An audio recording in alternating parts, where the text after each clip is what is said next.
Are we ready? Okay. All right. Good evening. I'm going to call to order the City of Boulder Planning Board meeting for July 15th, 2025.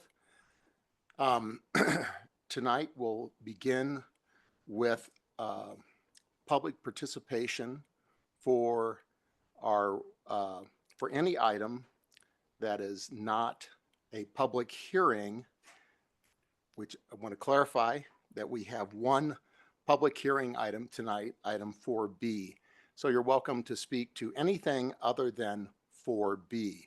And if you want, I understand there's some people in the audience that want to speak to 4A. That is a public hearing. That item has been closed, but you're welcome to speak to it anyway. So, Amanda, I see you online. Are you doing our rules of participation? Yes, I am. Good evening, everyone. I'm going to take you through just our public participation guidelines for tonight. Thomas is going to pull up a slide for me right now. But we'll get started. Thank you.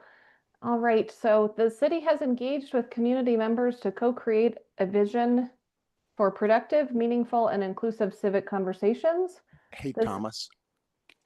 And Amanda, I don't know if it's you. You're a little light on the volume. So I don't know if that's.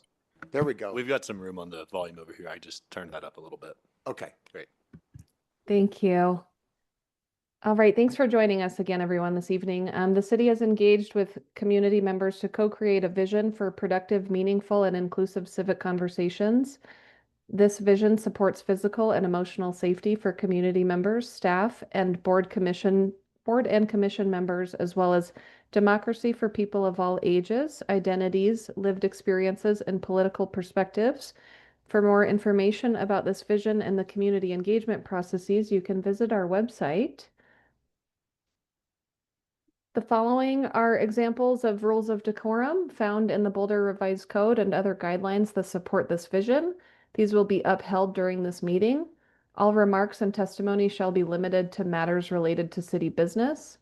No participant shall make threats or use other forms of intimidation against any person. Obscenity, racial epithets, and other speech and behavior that disrupts or otherwise impedes the ability to conduct the meeting are prohibited. And participants are required to identify themselves using the name they are commonly known by, and individuals must display their whole name before being allowed to speak online. Please disregard that last sentence. We allow in-person participation and online participation this evening. So for those of you joining us in the Zoom webinar, we'll start in the room in person with folks that would like to speak this evening. But for those of you that are joining us in Zoom, you may use the raise hand function if you'd like to talk. I don't see anybody joining us on the phone tonight. Oh, yes, I do. I'm sorry. I apologize. If you are on your phone and you'd like to speak, you may press *9. That will raise your hand. And you can also find the raise hand button in the reactions at the bottom of your Zoom screen. So with that, as Chair Mark mentioned, if anyone would like to participate in person first, we'll start there, and then I'll monitor online. Yes, we do have one person signed up to speak, and please state your full name before beginning. Thank you. Yes, press that button. Okay, thanks. My name is Leonard Siegel. I'm speaking tonight on behalf of Historic Boulder, and I just wanted to add a perspective about 1836 19th Street. And in particular, we support the repurposing of this property as a single-family dwelling, primarily because it is the best surviving example in Boulder of a very important design approach called postmodernism that was popular from the 1970s to the 1990s. Architect Robert Venturi from Philadelphia was the founder of this design approach, which rejected classic modern architecture as exemplified by the work of Mies van der Rohe. This building on 19th Street is very reminiscent of one of the most famous postmodern buildings, the home of Vanna Venturi. Yeah, the name sounds familiar because it's the mother of Robert Venturi. This building is a playful reimagining of traditional colonial styles of design with a more contemporary sensibility in the composition of the front facade. Historic Boulder believes that allowing this building to be repurposed as a single-family home will result in this rare architecture example being preserved instead of being demolished just to achieve a higher density use here. Thank you for your time. Thank you. Thank you, Leonard. And I do not believe we have anybody else in person that wanted to speak to the open comment. So we can go ahead and move to folks online. Great, thank you. So anyone participating online, now's your opportunity to raise your hand and you'll have 3 minutes. So far I've got one hand raised and we'll start with Lynn Siegel. Lynn, you have 3 minutes. Yeah, I agree with Lynn. This 1836, there's always this argument, single family homes are, we shouldn't even allow them, the zoning for them. What I'm going to bring up my points tonight are the need for less and less density and for our costs not being allocated except, up at the limelight when we taxpayers end up paying for their 20-year projection of costs toward taking 45% of the income from the people that stay there on the taxes that the city of Boulder approved. That's how we finance things. And then we don't have money. We have $10 million deficit. We can't hire anybody. We've got deficits in open space and everything else. So I support that also being a single family home. And you know what? A single family home is the cheapest way to live. You can have multiple people living in there. 4 or 5 people in this household. What the planning board is approving nowadays is apartments up at CU with 5 frigging bedrooms or 6 bedrooms. What is that doing? That's increasing the density and it's helping out the developer because they don't care. They only have to build 1 kitchen and, less bathrooms for all those people. And so it's less on the infrastructure. But the city's infrastructure, what we need is something that employs carrying capacity of this community. That means water quality, water quantity, the open space, the police, the fire, the transportation costs. All of this needs to be embodied in a cost per person. And when you have any amount of density, then it's better attributed because it actually goes to how many people are going to be impacting this culture and the quality of life here. And that's why it's not a simple thing that you just approve this or, you approve another Hyde Amendment or whatever. What you need is you need to pay for it first. And I don't want to pay for it. I want you to charge the developer for it, or they should know what they're costing this community. So, Sundance, the flood at CU, do you know $94 million for that giant flood mitigation project that's going to dewater the area near it? And then we'll have more floods. So it's not a good idea. I support the lawsuit against CU South. Done. Thank you, Lynn. Great. It looks like anybody else that would like to speak online this evening? Oh, I've got another hand raised. Joan Bell. Joan, you should be able to unmute yourself and you'll have 3 minutes. I'm not sure I'm speaking in the right part of the meeting, so that's why I lowered my hand.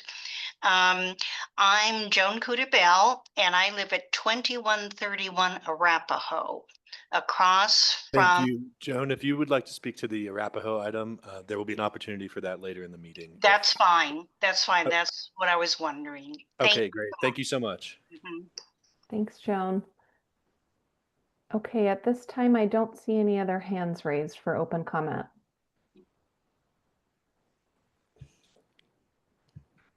Okay, that will close our public participation. And in our call to order, I don't usually take a roll call, but I just wanted to note there are 5 planning board members here and 2 online. So we have a full contingent tonight. Okay, the next thing is item 3, which is approval of minutes. And we have 3 sets of minutes to approve. And this may be interesting with the changes that were made late today. So anyway, approval of minutes, item 3A. The first item is the February 4th, 2025 draft planning board minutes. Do we have comment, corrections, or a motion to approve? I just have a question. What we're approving are the minutes as amended by Board Member Kaplan? Or, So I did not have any comments on the February 4th notes. So those are the those are the notes that you saw last week that went out with the packet. I did have comments on the other 2 sets of notes, or excuse me, minutes, that I'm happy to walk through tonight if people did not have a chance to read it, because they were not presented in track changes, so it may have been hard to find what changed. So I'm happy to walk through those for the other 2 sets of minutes if people would like that. but my question is, what we're approving, what is before us now is the amended minutes, maybe, I don't know whom I'm looking at. Is, So I think Laura's saying for, let's just take it one item at a Okay. time. For item 3A, it is the Sure. minutes that came last week. Is that correct, Thomas? Yes. Yes, correct. Okay. For the other 2 sets of minutes, there were some updates sent by Laura yesterday that have been reviewed and implemented into the draft minutes, and those are the current version that's in the packet. okay, that Yes. answers my question. Thank you. Okay, so for item 3A, the February 4th, 2025 minutes, comment or motion to approve, or motion not to approve? I'll move to approve the February 4th, 2025 draft planning board minutes. I'll second that motion. Okay, we have a motion and a second. Any discussion? Okay, seeing none, we'll take a vote. Can we, is it okay to just do a show of hands on approval of minutes? Or, I think you have to do a roll call Okay, because we that's have fine. online participants. okay. All right, Mason, I'm going to start with you. Yes. Laura, Yes. Kurt, Yes. ML, Yes. Claudia, Yes. and George. I was absent, so abstain. Okay, all right. And I was there and I'm a yes as well. Okay, moving on to item 3B, the February 18th, 2025 draft planning board minutes. Now, these have been edited and you made your suggested changes known yesterday and they were incorporated in the additional packet today. Is that correct, Thomas? Yes, that is correct. Okay. And Laura, since you were the primary editor, would you like to just make a few comments on this? I'm happy to. Did everybody have a chance to read them today and feels comfortable with them, or would anybody like me to walk through the changes one by one? Most of the changes I made, I think actually all of them, were for this set of minutes, was just to add the rationale and any counter arguments that were presented for each motion.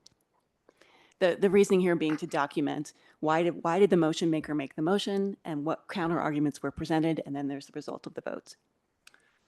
So my question is, I had time to review your email carefully. I did not re-review them in the minutes as drafted that were submitted today.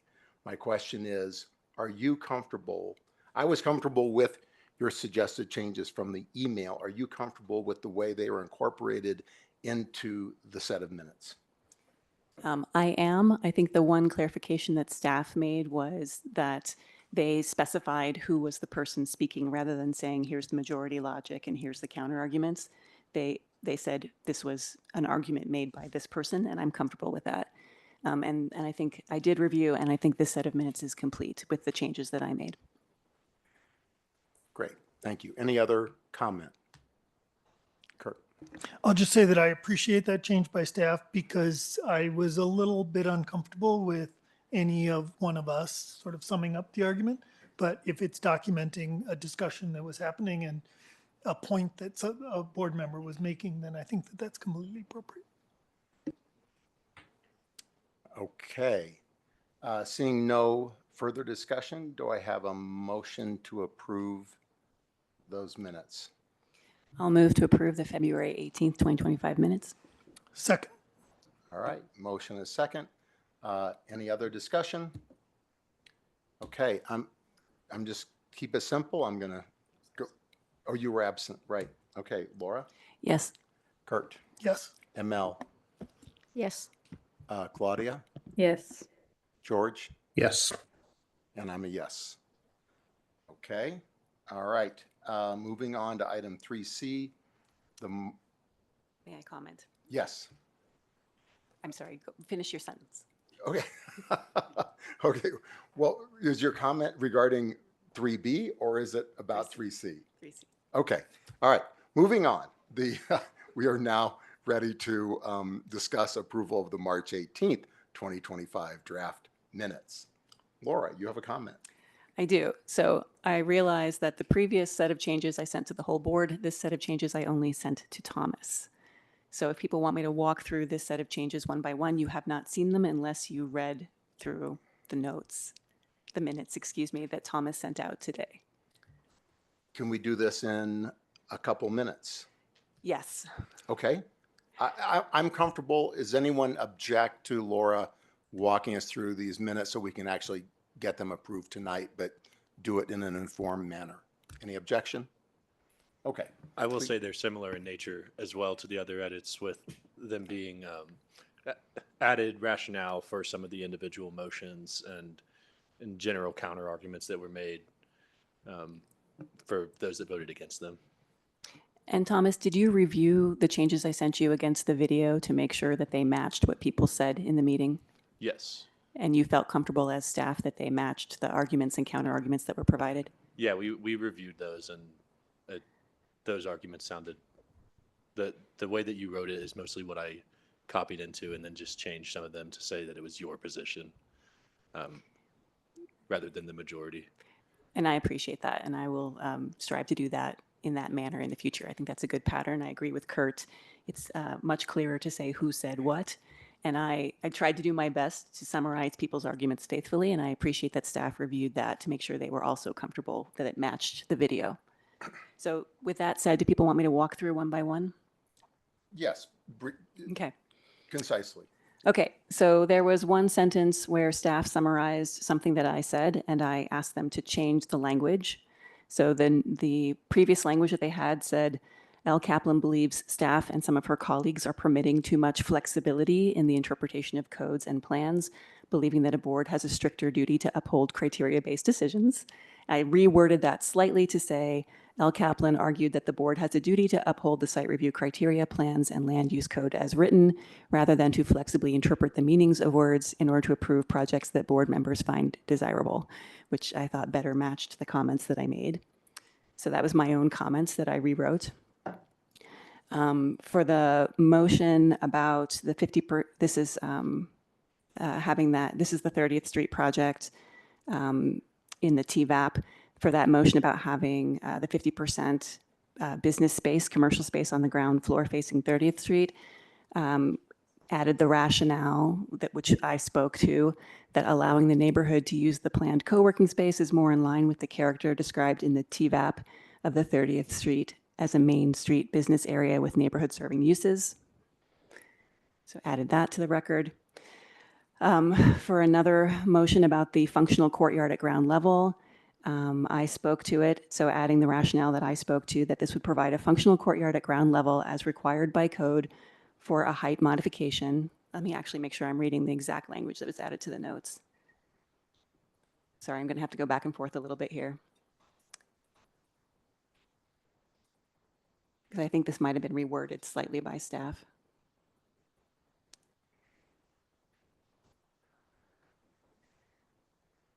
I don't know, Thomas, if you want to read it or I can find it. It was the motion at 317. Al Kaplan proposed this, saying it does three things to make it more desirable. It would provide a functional courtyard at ground level as required by code for a height modification. It would remove the wall, the unbroken frontage of a building that is either 4 stories tall or 1 story tall, 300 feet along the Goose Creek path, which is in conflict with the idea of having no frontages that are more than 200 feet long. And it would have consequences for the number of parking spaces in a transit-oriented part of town. And then I summarize the counter arguments here. The counter arguments were that it would result in lower quality open space by breaking up the elevated courtyard, creating more shadows from the building above, making it less accessible and usable for building users, and potentially create security issues. So that's how that one went.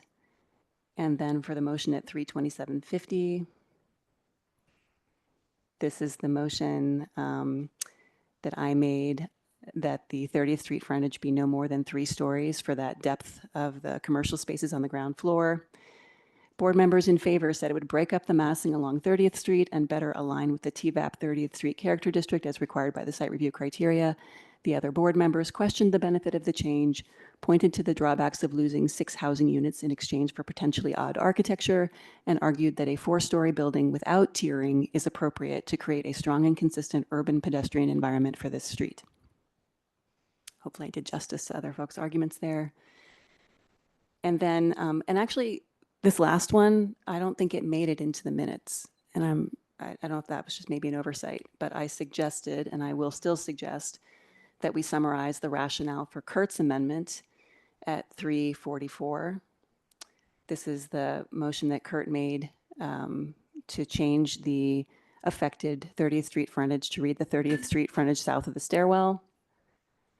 And I suggested that the rationale for that proposal was to potentially have a better architectural design and to lose fewer housing units, whereas the counter argument is that this change would not fulfill the purpose of lowering the full 30th Street frontage to 3 stories to align with TVAP and respect the public process that TVAP went through. I would still like to see that added to the minutes. Thomas, do we need a formal suggestion or a formal motion to modify the minutes to add Laura's request into this set of minutes? I think Thomas said that he'd already incorporated the changes into the minute and placed them into the packet. Is that correct? This one Amanda change. actually reviewed this set of minutes. But I do believe if we want to make if we want, I believe that the board can edit minutes and then approve them here if they want to make one specific addition, if that's correct. Do you want to make edits in addition to what's currently shown in the packet? Yeah. Yes. Yeah. So Okay, I see Amanda's got her hand up and Yeah, apologies, Laura.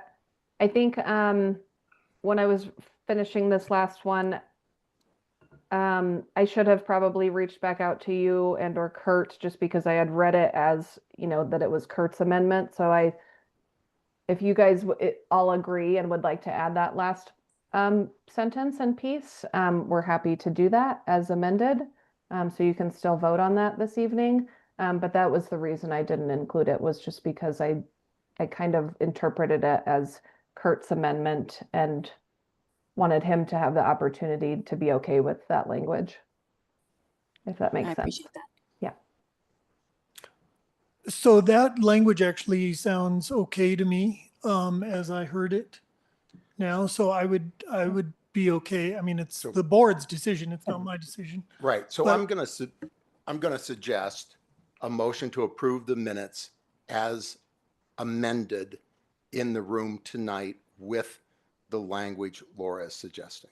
That sounds good. So someone want to make that motion? I'll make the motion. Mason? Do I have to say more than that? Yeah.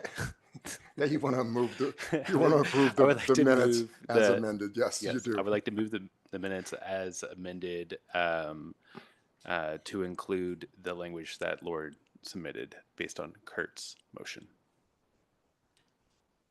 Great. Do we have a second? I will second. Okay. Any further discussion? Okay. Mason, Yes. Laura, Yes. Kurt, Yes. ML, Yes. Claudia, Yes. and George. Yes. Okay, and I'm a yes. Okay.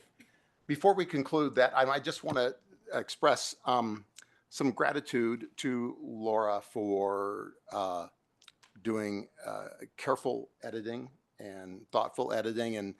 And even though I had not read the edited minutes today, but based on your email, I thought that the comments made were respectful of both sides of an argument. And we've had some, narrow votes, and I thought they were accurate in their representation. So anyway, and so thank you for that. Thank you to Thomas and staff for putting in the minute and second times on the YouTube video, from the YouTube videos, very helpful, and the names. So, and again, minutes are an ongoing discussion between the board and staff, but I appreciate the efforts in these three sets of minutes. Okay, we are going to move on now to item, unless anyone else has any other, I didn't want to dominate if anyone else has any other comments. Okay. We'll move on to item 4A, which is a continuation of consideration of site review amendment and use review to allow the existing structure at 1836 19th Street to be used as a single-family detached dwelling unit in the RH2 zoning district, and to amend the existing PUD P-83-64 to maintain the existing rear deck reviewed under case number LUR 2022-00044 and LUR 2023-00010. So what we're actually doing tonight is considering the denial findings as drafted by staff based on board comments. That's correct. And if Thomas or Amanda, if you could give me rights to share my screen, I wanted to show some additional changes that were proposed by Laura and walk the board briefly through those for the board's consideration. You should have screen sharing ability now. Thank you.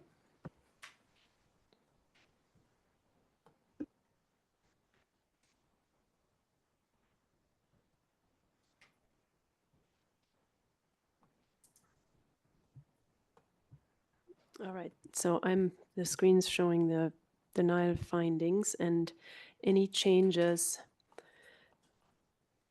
are tracked in here. I'm gonna have to move something on my screen here real quick. So I'm gonna scroll to them. The first is just a little change, and I should say that I can take credit for the drafting of these. Laurel and Shannon worked on that. Could you go either a little closer, or Thomas, can we get a little more volume? Zoom in for a little her? bit. That's better. Thank you. Okay.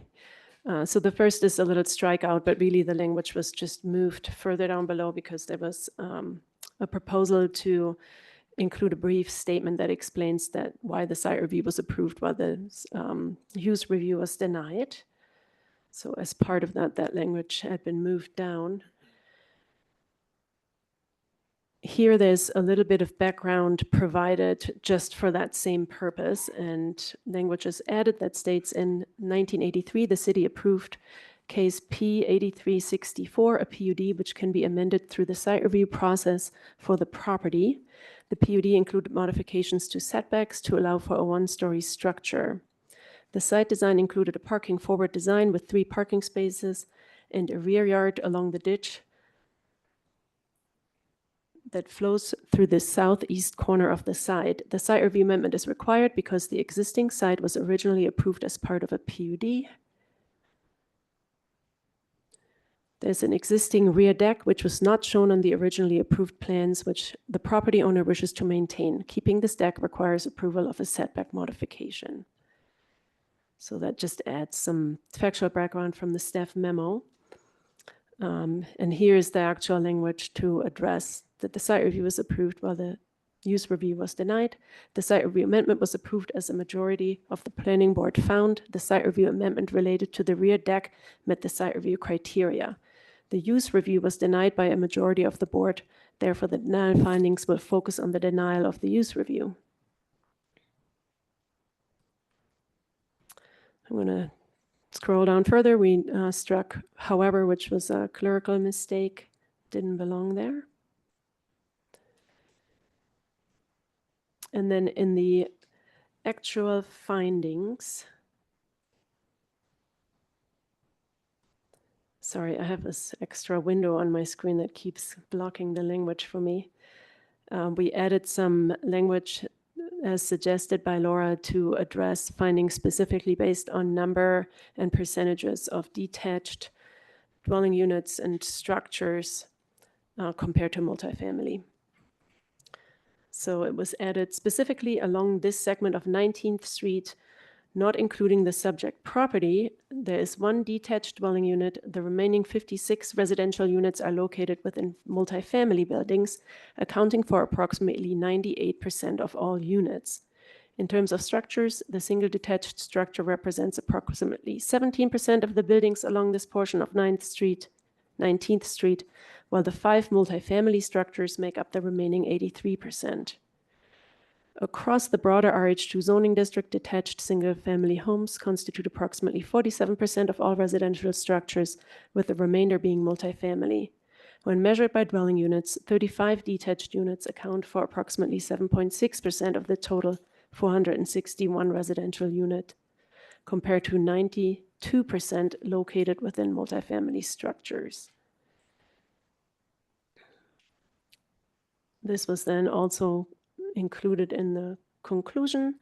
Based on this distribution, the planning board determined that the applicant failed to prove by a preponderance of the evidence that the proposed detached dwelling unit is located in an area where detached dwelling units predominate. And actually, area is, I'm going to strike this out right now because that's extra language.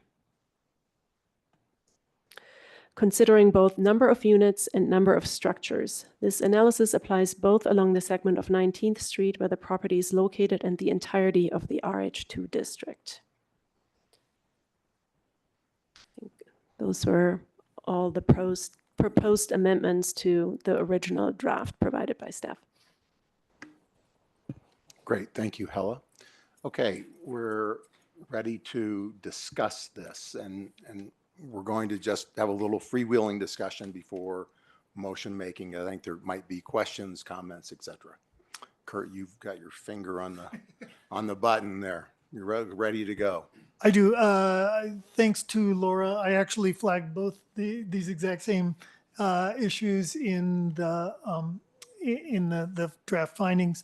The one additional amendment I would propose is within Laura's text to replace single family with detached single unit and multifamily with multi-unit, which I think is A, consistent with our current terminology, and B, actually clearer in this context because we're making a clear distinction between units and structures.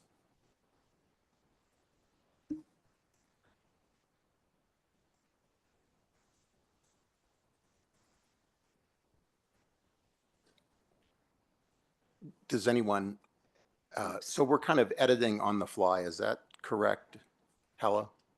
Yes, I'm trying to do that. Yeah, well, no, I understand the pressure and weirdness of editing in the room, but anyway, that's that's what we're doing. Okay. Yeah.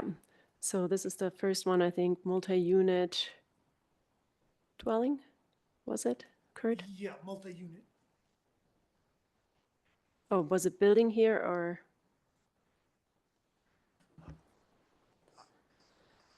Personally, I don't have a strong preference between building and structure. Well, no, structure actually would be better because, yeah, we are referring specifically to structures.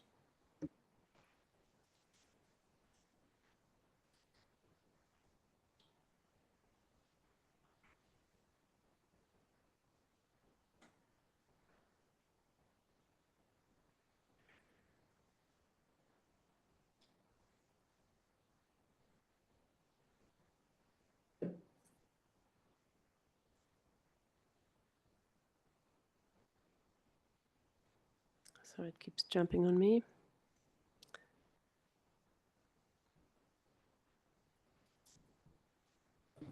This is where Matt Benjamin would make a dad joke. Anybody got any dad jokes? So the next time I see single, it says single detached structure and doesn't refer to family. I'm assuming you don't have a problem with that wording, but it's the family that we're trying to delete, right? Yeah.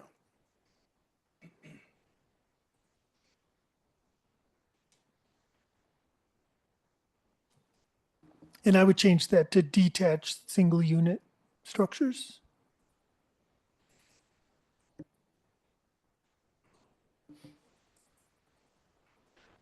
So is it appropriate to tell a dad joke? Yeah. When does a joke become a dad joke? When it becomes apparent? Oh.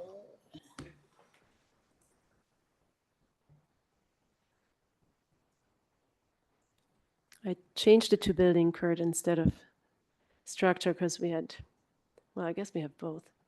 Above we said multi-unit building.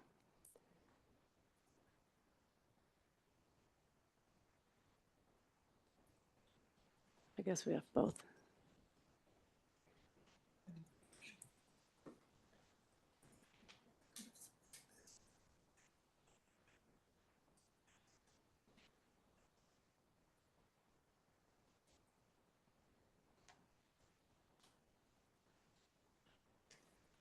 I think I caught them.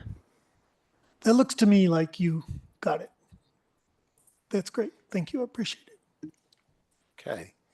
Any other suggested edits before we have a motion? Okay, and I'm seeing Claudia online. I don't see George. Anyway, if I'm not seeing you, you can just holler out. Okay. All right. I want to clarify one thing. So the item before us tonight is to approve the denial findings as drafted. This does not change the vote on the use review or the site review. It is simply an adoption of the language of the denial findings. So, for instance, I'll be clear, I support the language of the denial findings while I don't support the denial. So my vote against the denial is still recorded in the record, and then a vote for the denial findings, is that completely incongruent, or you get my question? Yes, I get your question. Yeah, the board already voted to deny. If that's what you want to do, I recommend that you make that clear on the record, that you're voting for the denial findings because you find that they represent the findings that were discussed by the board members that voted to deny. But Okay, it doesn't change your vote on great. that you made at the last meeting. Okay. When I go to vote, I will be sure to be clear about that. And any other board member may do the same. Okay. Do we have a motion in regard to the denial findings?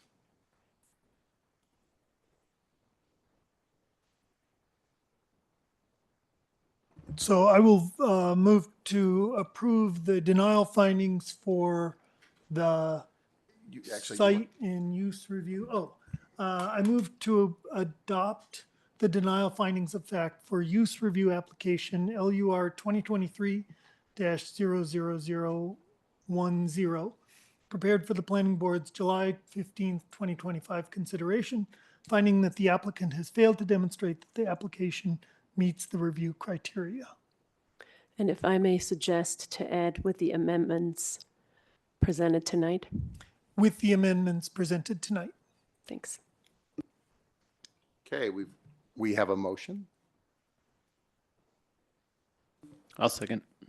Okay, we have a motion, we have a second. Is there additional comment, or discussion? Okay, I'm going to just, Claudia has her hand up. okay, great, thank you. Claudia?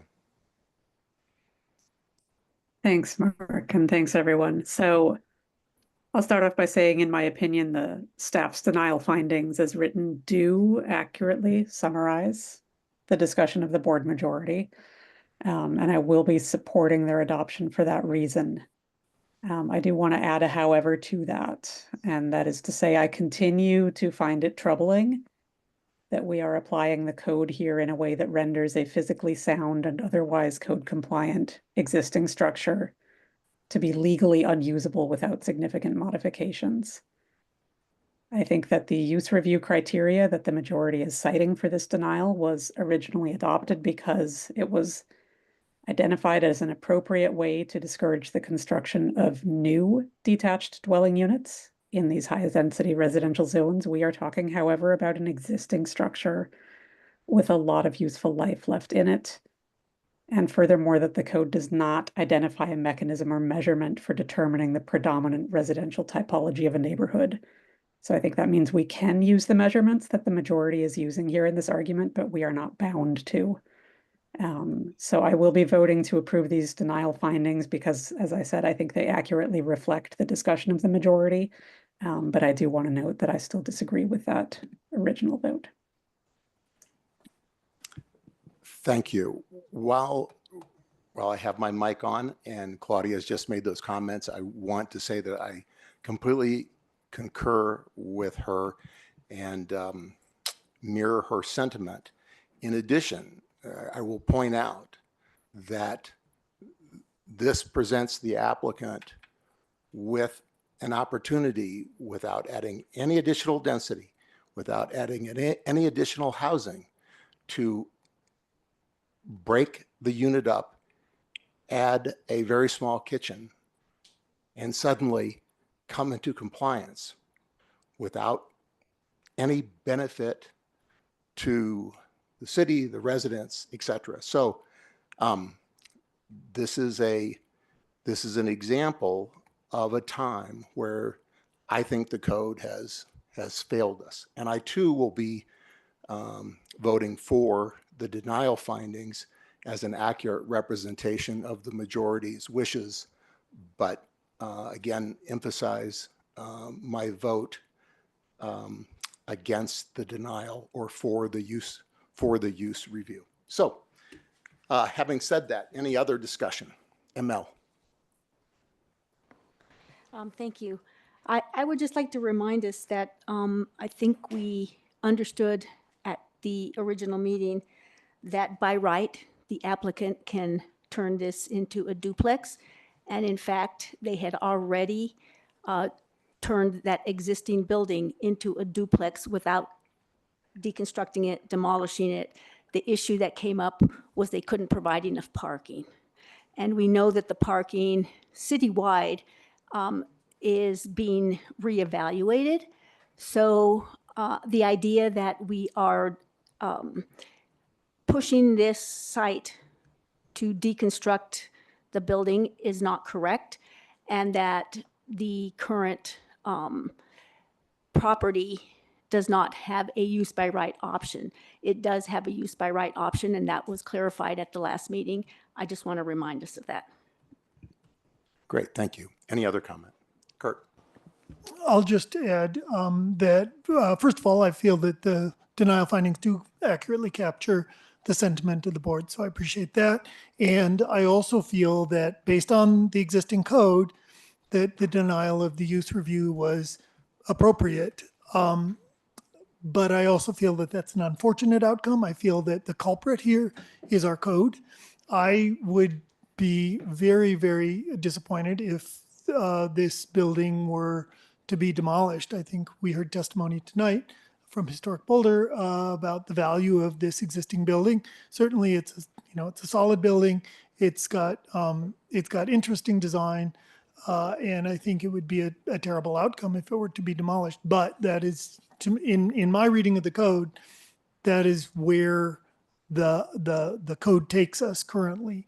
And so I hope that this will be an opportunity or spur an opportunity to revisit some of these parts of the code to make it more flexible for this kind of a situation. Laura? So I'll just briefly thank staff very much for the work that you did to write up these denial findings and to incorporate the changes that were suggested. I think you did a great job. And I will also just take a really brief opportunity to say I still think the denial is appropriate, and to remind us all that changing the use on this property does not guarantee that this building, whether we change the use or not, and allow single-family residential or not, that does not protect this structure, right? The structure has not been landmarked by our action tonight or anything that we do.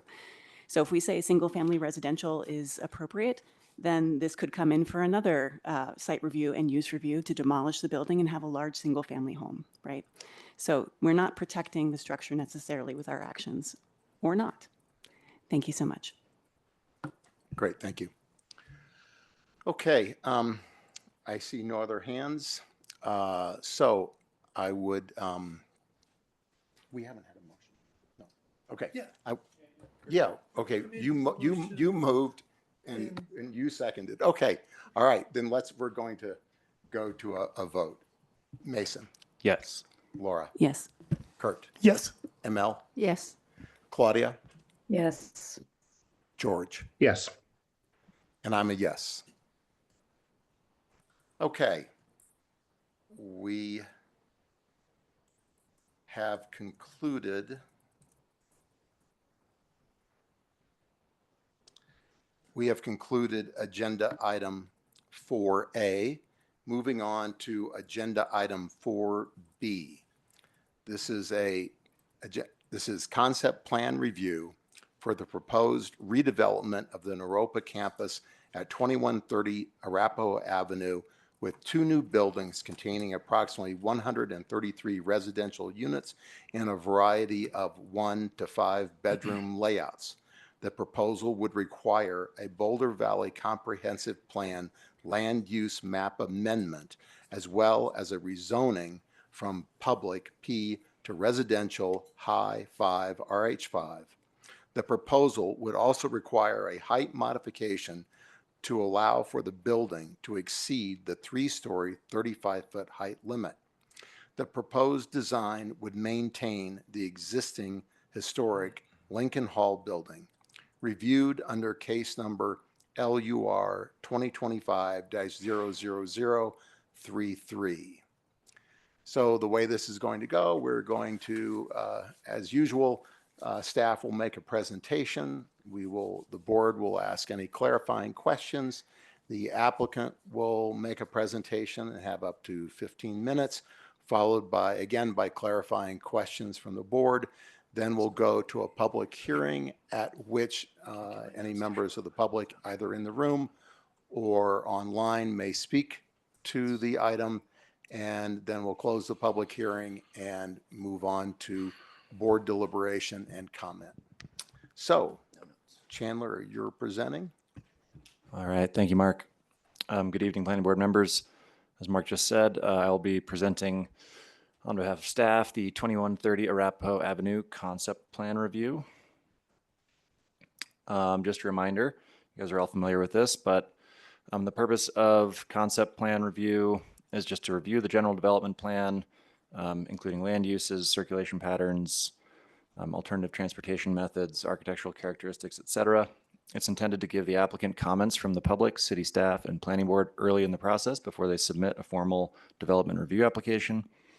And there's no formal action on the application tonight. So no approval or denial, just comments and feedback.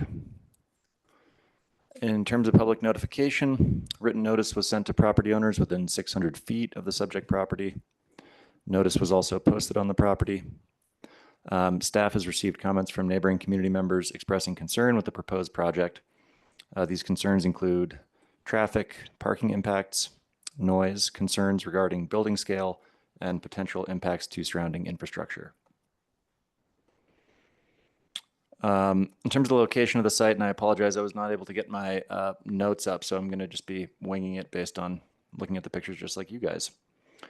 So the site is located just south of Arapahoe Avenue near the intersection with 21st Street. It's just north of the CU North campus. and just south of the Goss Grove neighborhood across Arapahoe to the north. As you can see, the Arapahoe Village Shopping Center and the Village Shopping Center are located just east of the project site.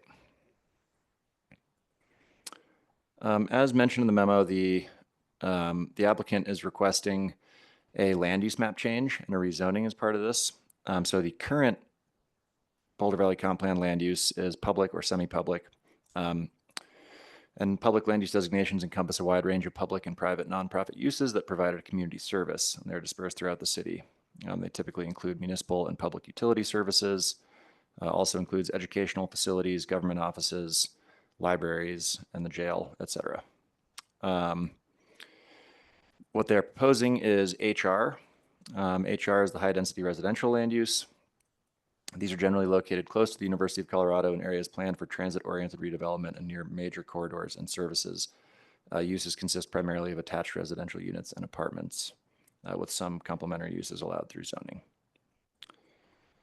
So this is just a shot of the existing. Oh, thanks. Charles is getting my notes for me.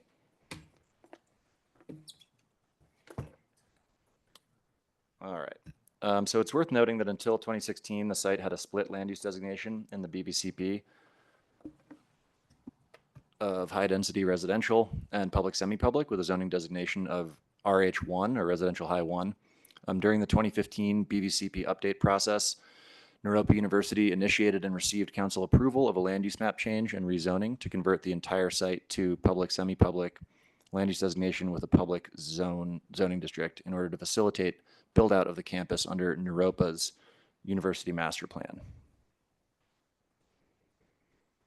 So the existing zoning for the site as shown here is public, which is defined in section 952 of the Land Use Code as public areas in which public and semi-public facilities and uses are located, including without limitation governmental and educational uses. As mentioned above, the existing zoning and land use designation were put in place during the 2015 BVCP update at the request of Naropa University. The benefit to Naropa in receiving the land use and zoning designations of public at the time was that it removed any limitations on floor area for any improvements that Naropa might choose to make. Naropa is now looking to vacate and sell the 2130 Arapahoe campus, and the potential buyer is seeking to change the zoning to residential high 5 or RH5, which is defined as high density residential areas primarily used for a variety of types of attached residential units, including without limitation apartment buildings and where complementary uses may be allowed. So this is just an aerial shot of the existing site. The current campus contains 16 buildings totaling approximately 72,000 square feet, or about a 0.44 FAR. They're organized around the landmark Lincoln Hall at the center of the site. None of the other buildings are landmarked or hold historic designation at this time, although there are 2 buildings that are eligible for landmark designation. The buildings are interspersed by green spaces and contain 3 sycamore trees and 1 oak tree that are identified as Colorado champion trees. There are currently views of the Flatirons across the site from Arapahoe looking southwest. Currently, there's an internal private drive that provides vehicular access from Arapahoe Avenue south to the intersection of Marine Street and Grandview Ave and to the parking lots on the south side of the property. The Marine Street right-of-way terminates at the south end of the Naropa property, and Grandview Avenue right-of-way terminates immediately to the south on the CU campus. 20th Street also provides access to the short section of Marine Street that accesses the property. This image just more clearly shows the existing building locations on site, as well as the existing champion trees. There are currently 100 surface parking spaces on the site as well.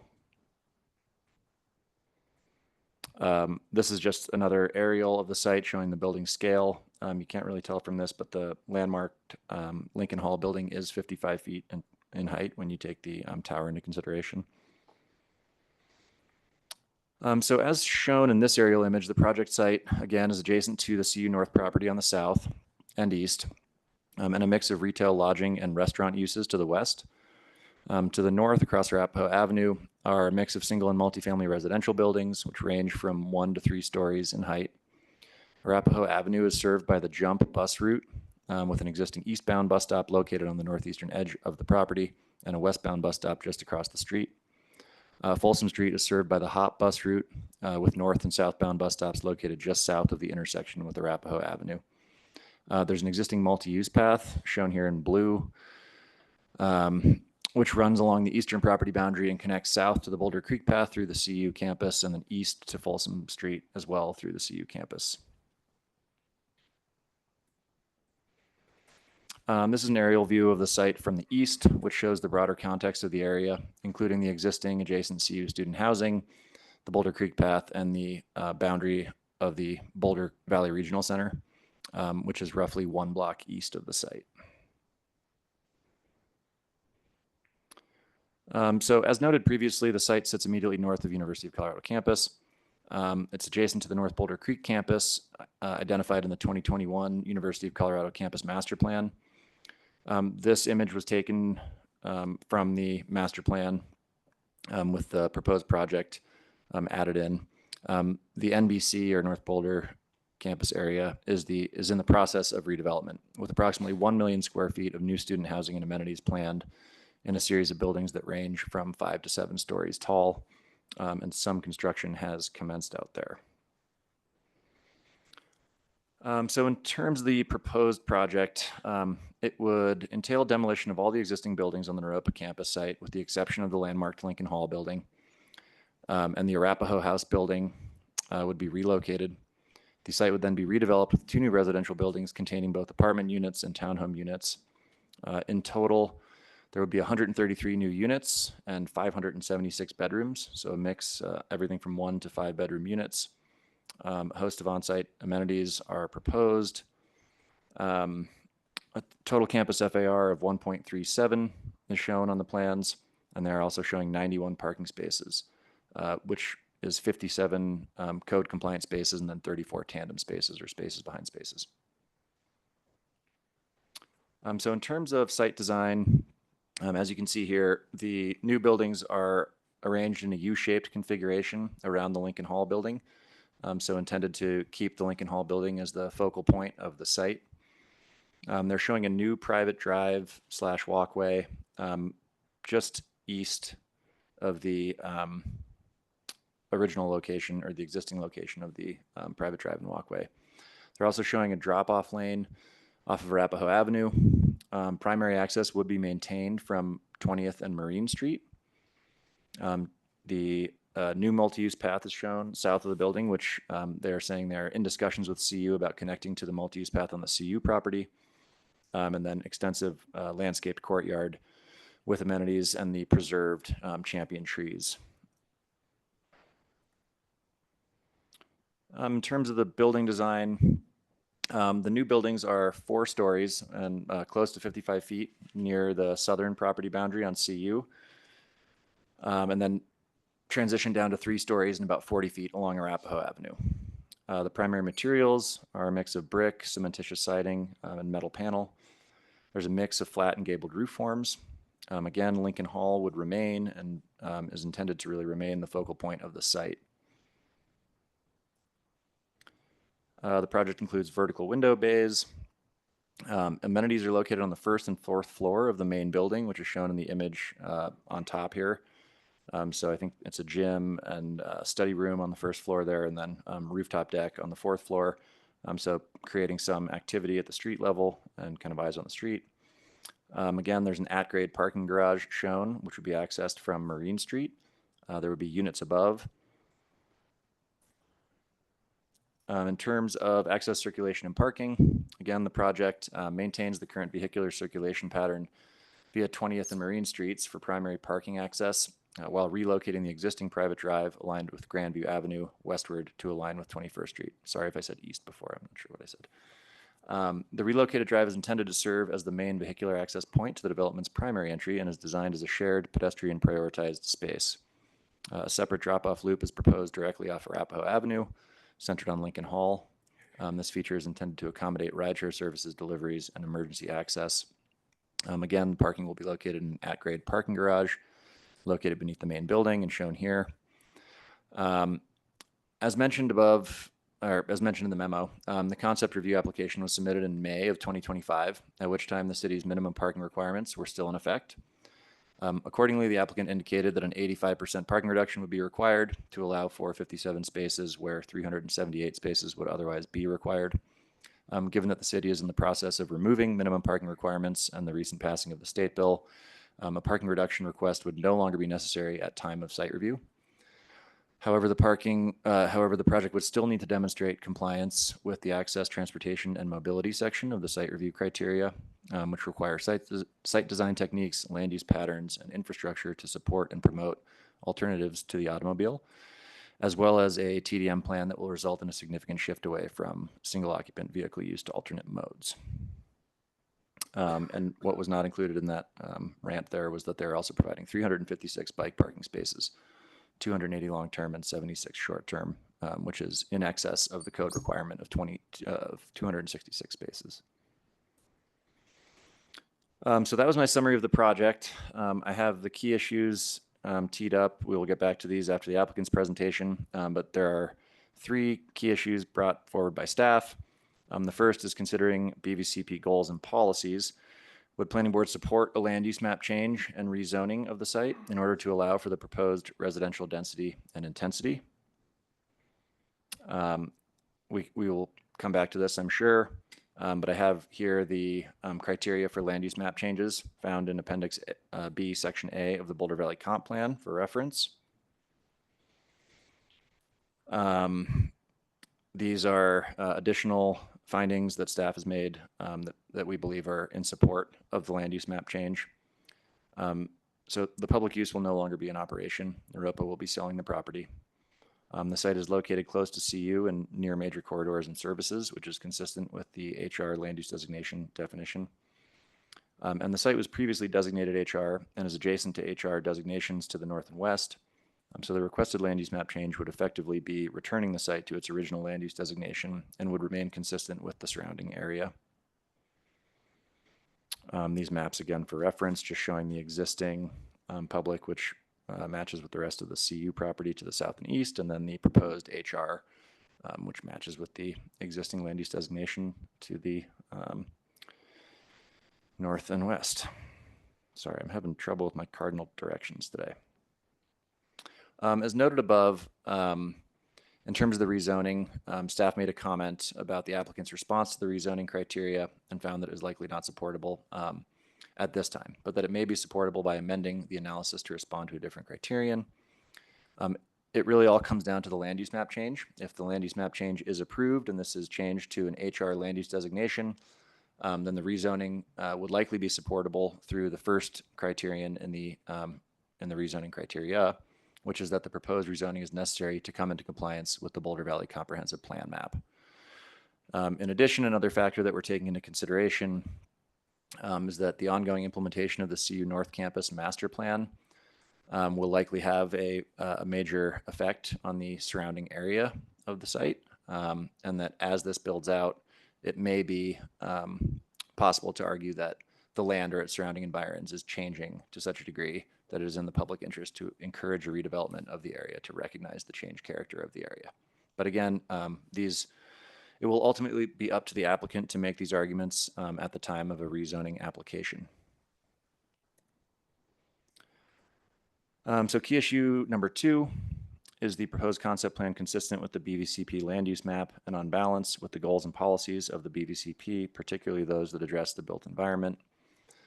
Key takeaways from this discussion would be whether planning board finds that this project complies with BVCP goals and policies that address the built environment, and whether there are any BVCP goals or policies with which the board finds the project either consistent or inconsistent. In terms of how this criterion will be applied during site review, section 9214 H1A states that in applying this, the approving authority shall consistently interpret and apply this criterion and consider whether a particular goal or policy is intended to be applied to individual development projects or is to guide city policy decisions such as regulatory actions. The BVC does not prioritize goals and policies, and no project must satisfy one particular goal or policy or all of them. In terms of the project's conformity with the BVCP, staff finds that overall the proposal is in keeping with the intent of the proposed high-density residential land use designation. It is high-density attached residential near transit services and adjacent to the CU North Campus. It would likely also fulfill community needs related to BVCP policy 7.10, housing for a full range of households. Staff's also compiled a list of BVC policies that address the built environment and are intended to apply to individual development projects.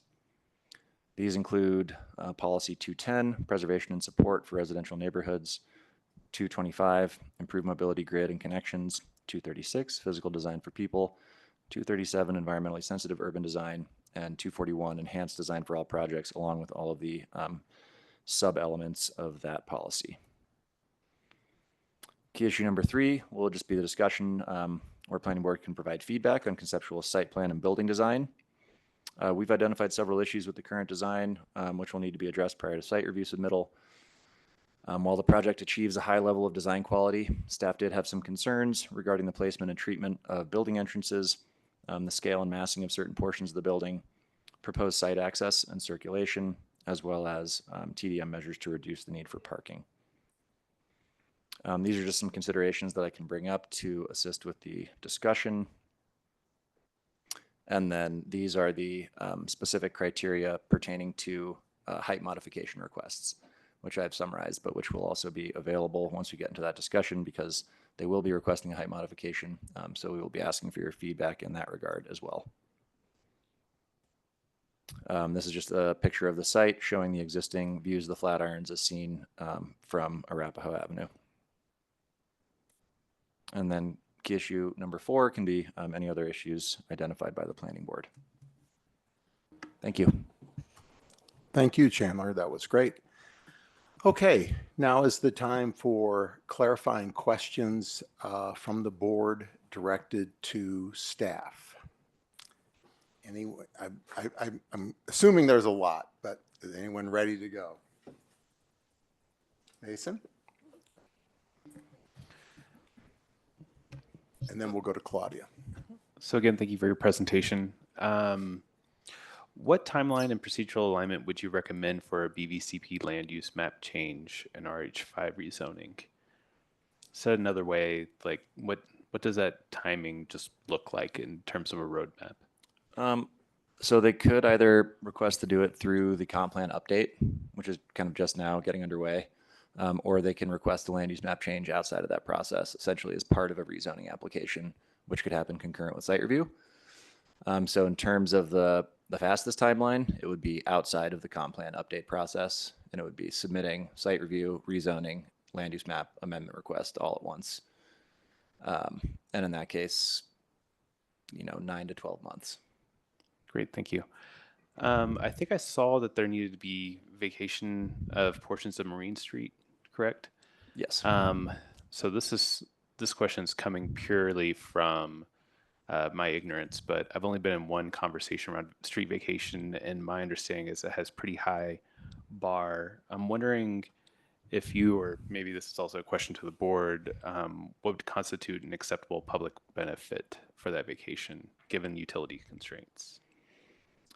Yeah, and I didn't go into any depth really on the vacation because it's not kind of a key issue that they brought up in their application, but essentially there's some I believe wastewater utilities in the existing portion of Marine Street that's in the little notch in the property.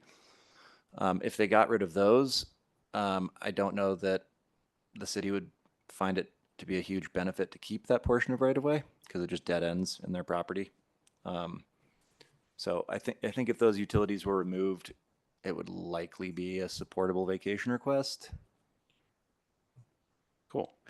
And then I think you briefly touched on it, but I was hoping you can go a little more in depth on the impact of the potential historic preservation of the 2 other buildings on the property. I think there was one that's due to be moved, and I don't know if that changes things.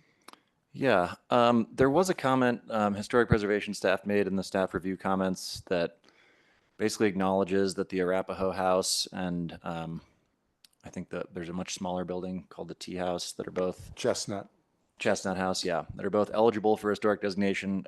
They would have to come in for a demolition permit before they were able to do anything.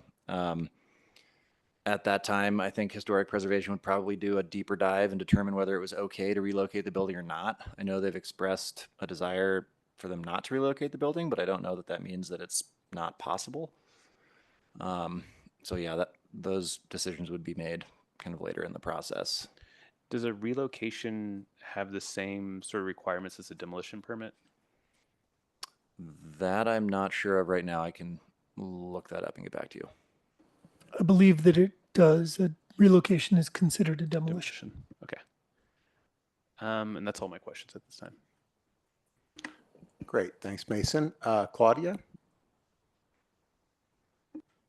All right, I've got a few here. I want to start by trying to get a better understanding of what is allowed under public land use and zoning as opposed to the high density residential. And I was curious if Naropa was to retain this property, I know they're not, but this is how I'm trying to understand this. If Naropa were to retain this property and they were proposing building a similar student housing complex, would that be allowed under the public land use and zoning? So what I'm trying to understand here is the key variable, is it the ownership of that land, or is it, and the purpose being nonprofit and explicitly aligned with education, or is the key variable the housing? Does that make sense? It does. Yeah, and the key variable is the owner and how that owner is classified and how that housing is classified. So if it stayed under university ownership and they were building housing, yes, that would be allowed. But as a private developer, you could not develop residential housing that's not affiliated with the university on the same property.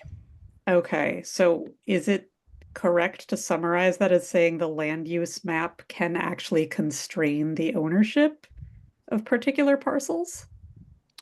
I guess to the extent that the land use map affects the zoning. Okay. All right, that's an I'm sorry, interesting. Claudia, can I ask for a clarification on that? Yeah, please do. Yeah. So Chandler, I understand that if CU were to want to build housing there, CU can build whatever they want. They're not constrained by Boulder. But if it were Naropa, I thought they're still constrained by the public zoning that only allows 6 units per acre of residential. That's correct. Okay, so it's not about whether it's Naropa or a private developer. It's about, is it zoned public for an entity that is subject to Boulder zoning, Yes. whether that's Naropa or a private developer. As long as it's zoned public, it can only be 6 dwelling units per acre for residential. Correct. Okay, Yeah. all right. So Naropa as a private educational institution could not build a high density student dormitory on this site under the Correct. current zoning. Okay, thank you. Another thing about the land use map change that's being proposed. One of the criteria in the BVCP for that land use map change, I think this is criteria letter C, is that, quote, it would not materially affect the land use and growth projections that were the basis of the comprehensive plan. What are those projections? Where do we find them in the plan? What is that actually referring to? You know, I've been trying to get that information as well. Okay. It is in the plan? I'm not sure where in the plan it is. There was a heat map in the applicant's statement that talked about future growth projections. I'm not sure where that heat map came from. Sounds like maybe from the comp plan. So I just want to flag, if this is going to be a criteria for a future decision, we are going to need some information clarifying, I think, from staff, what this is referring to. And then hopefully the applicant could also address that in their application. But this feels very fuzzy as just a kind of free floating criteria here. Yes, understood. And I mean, my understanding is that there are very few single parcel projects that would materially affect the land use and growth projections that are the basis of the comprehensive plan. Okay. Okay. So I found the growth projections that the plan was built upon, and it's in the comp plan in my printed version on page 9. And it says, over the next 25 years, Area 1 is projected to add about 6,500 housing units, 19,000 residents, and 19,000 jobs. CU student enrollment could increase by a range of 5,000 to 15,000 additional students by 2030. Most of the growth that will occur in Area 2 will be preceded by annexation to the city. Therefore, it is included in the projections for Area 1. Thank you, Hella. That's actually really helpful, and helpful for this particular case that it's also discussing CU's enrollment growth. Great. Can I ask a couple of more questions, Mark? Sure. Okay. That's good. I had a question about historic preservation. So this proposal has the Lincoln School building, which is landmarked at the center of the proposal.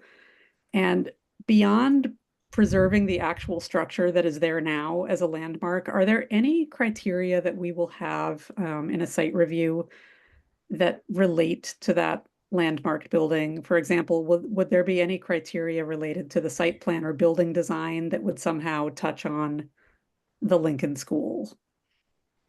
There are not criteria right now that directly respond to a landmarked building on an existing site. Okay, so as long as the building is preserved in its landmarked form, there is nothing more criteria related that would Yep. come up at the time of site review. That's true, unless they make any, so there's a landmark boundary that also extends past the building, so any changes they would make within the landmark boundary on the site would have to go through a landmark alteration certificate. Okay, and do we know what that boundary is and how the current plan, the proposal, interacts with that? I don't know what the boundary is at this time. Okay. And then one last question for now. The Naropa site as it's currently laid out is quite permeable to, members of the public passing through across the site from north to south. There's that private access drive. There's, I think, a fair amount of just pedestrian access if you wanted to walk through there. Is there any official easement, public right-of-way, et cetera, through that site from north to south? There's not. There's just the existing multi-use path boundary on the eastern edge of the site.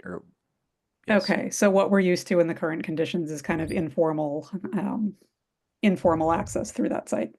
Correct. Okay, thank you. I'll let someone else ask some questions. Laura, you raised earlier, then we'll go to Mason. Sure, I can go. I'll try to do this quickly.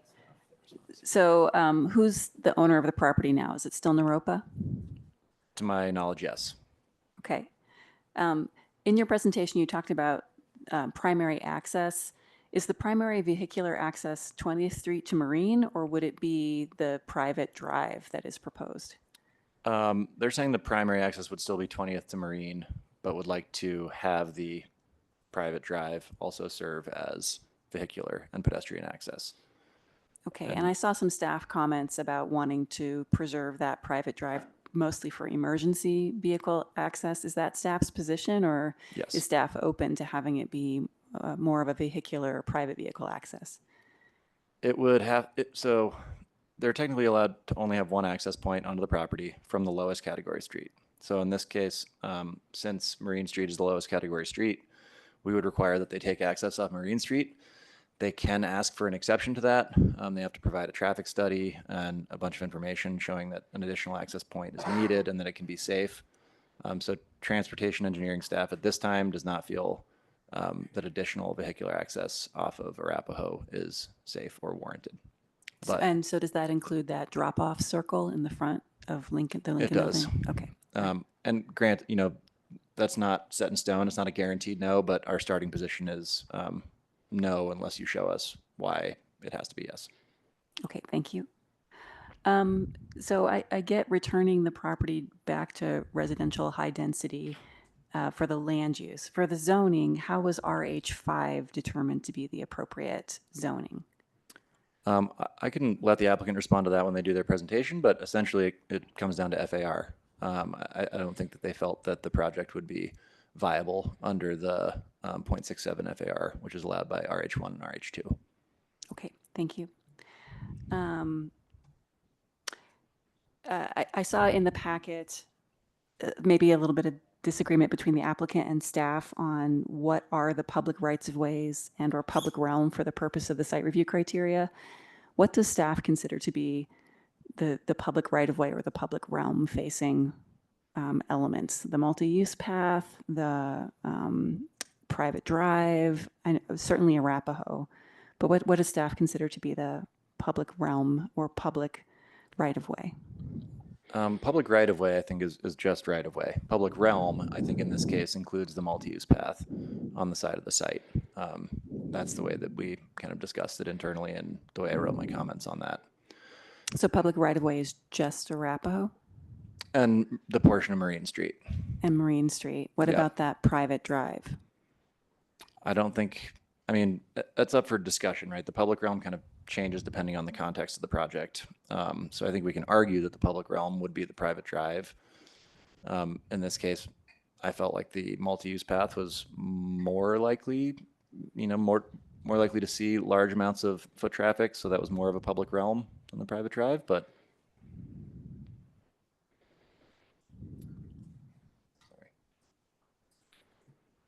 Sorry, I'm. That's okay. Thank you. If you have more comments on that later, feel free to embellish on that. So for the following up on the historic preservation question, I have in the past expressed reservation with planning board being asked through site review to have an applicant voluntarily request to be landmarked as a condition of site review, where we, the planning board, do not have information from the landmarks board about whether the building's merit rise to the level of historic significance to landmark over the objection of the property owner. And I've asked, I know there's a sequencing issue and staff had said they would think about that. Are we, before site review, going to have information from the landmarks board about whether they consider these additional two buildings to be worthy of landmarking? I don't know. If they come in for demolition permit before site review, then it would go to the landmarks board and we would have that information. But there's no requirement that they come in for demolition permit prior to site review. Okay. It's the same sequencing issue still exists today, unfortunately. Okay. Thank you. That's it for my questions for staff. Thank you so much.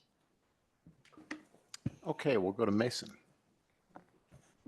I looked it up, but I just wanted to confirm the neighborhood across Arapahoe is in an MPP.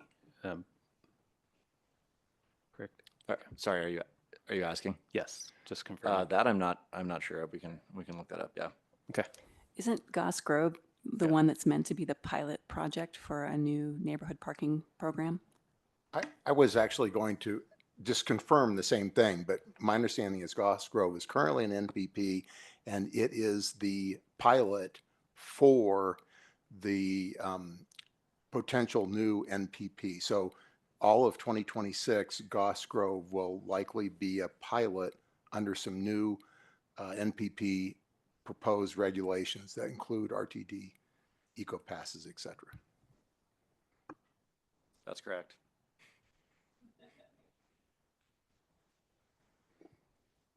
That was it? Okay.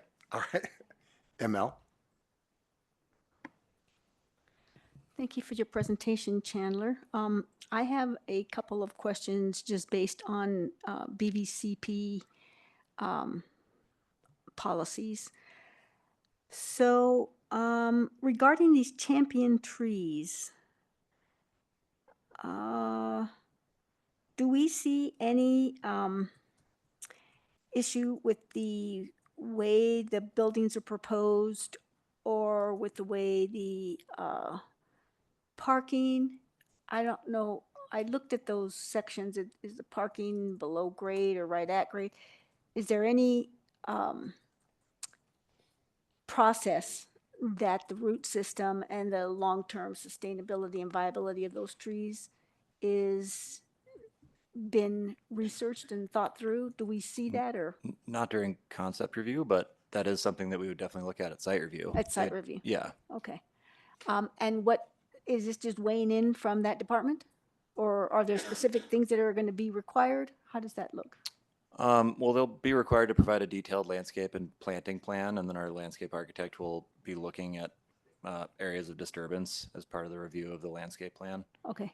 So the disturbance of the site relative to the viability of those trees will be a consideration. Yes. Okay.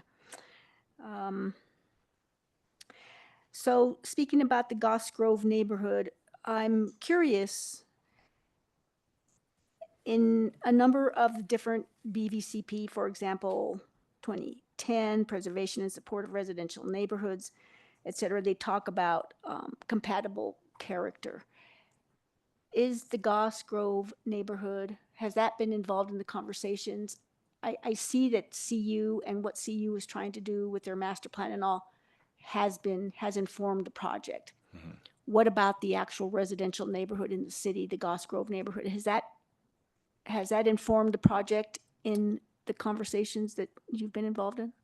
I can let the applicant speak further to that if they've had any conversations before they submitted. But as far as the city goes, I mean, we just sent out the standard public notice and we got comments from a handful of neighbors. But So meetings with the neighborhoods and those kinds of things, they wouldn't be required for concept review, but for site review, is that a requirement? it's not a requirement. If the applicant wishes to hold them, we support that and we can facilitate them, but it's not a requirement. Okay. I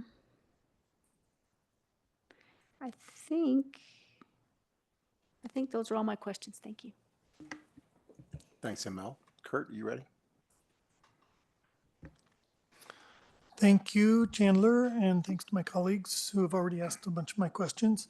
I have a couple of questions. First of all, about the proposed drop-off lane. First of all, that would count as two accesses from transportation standpoint, right? Okay. Yep. So I count 5 proposed accesses. Is that curb cuts? Is that what you counted? Oh, because the private drive also connects to Main Because of the Street. private drive, right? Yes. Okay. That would be 5. Okay. And then it looks like much of that drop-off lane is within the landmarks boundary, which for Claudia's information is shown with a dotted line on page 122 of the packet. There's kind of an angled dotted lines going out from the north corners of Lincoln School. They go out towards the property line to the north. And it looks like it encompasses most of that drop-off lane. So sorry, to get back to my question, would that require then an LAC Yes. okay, great.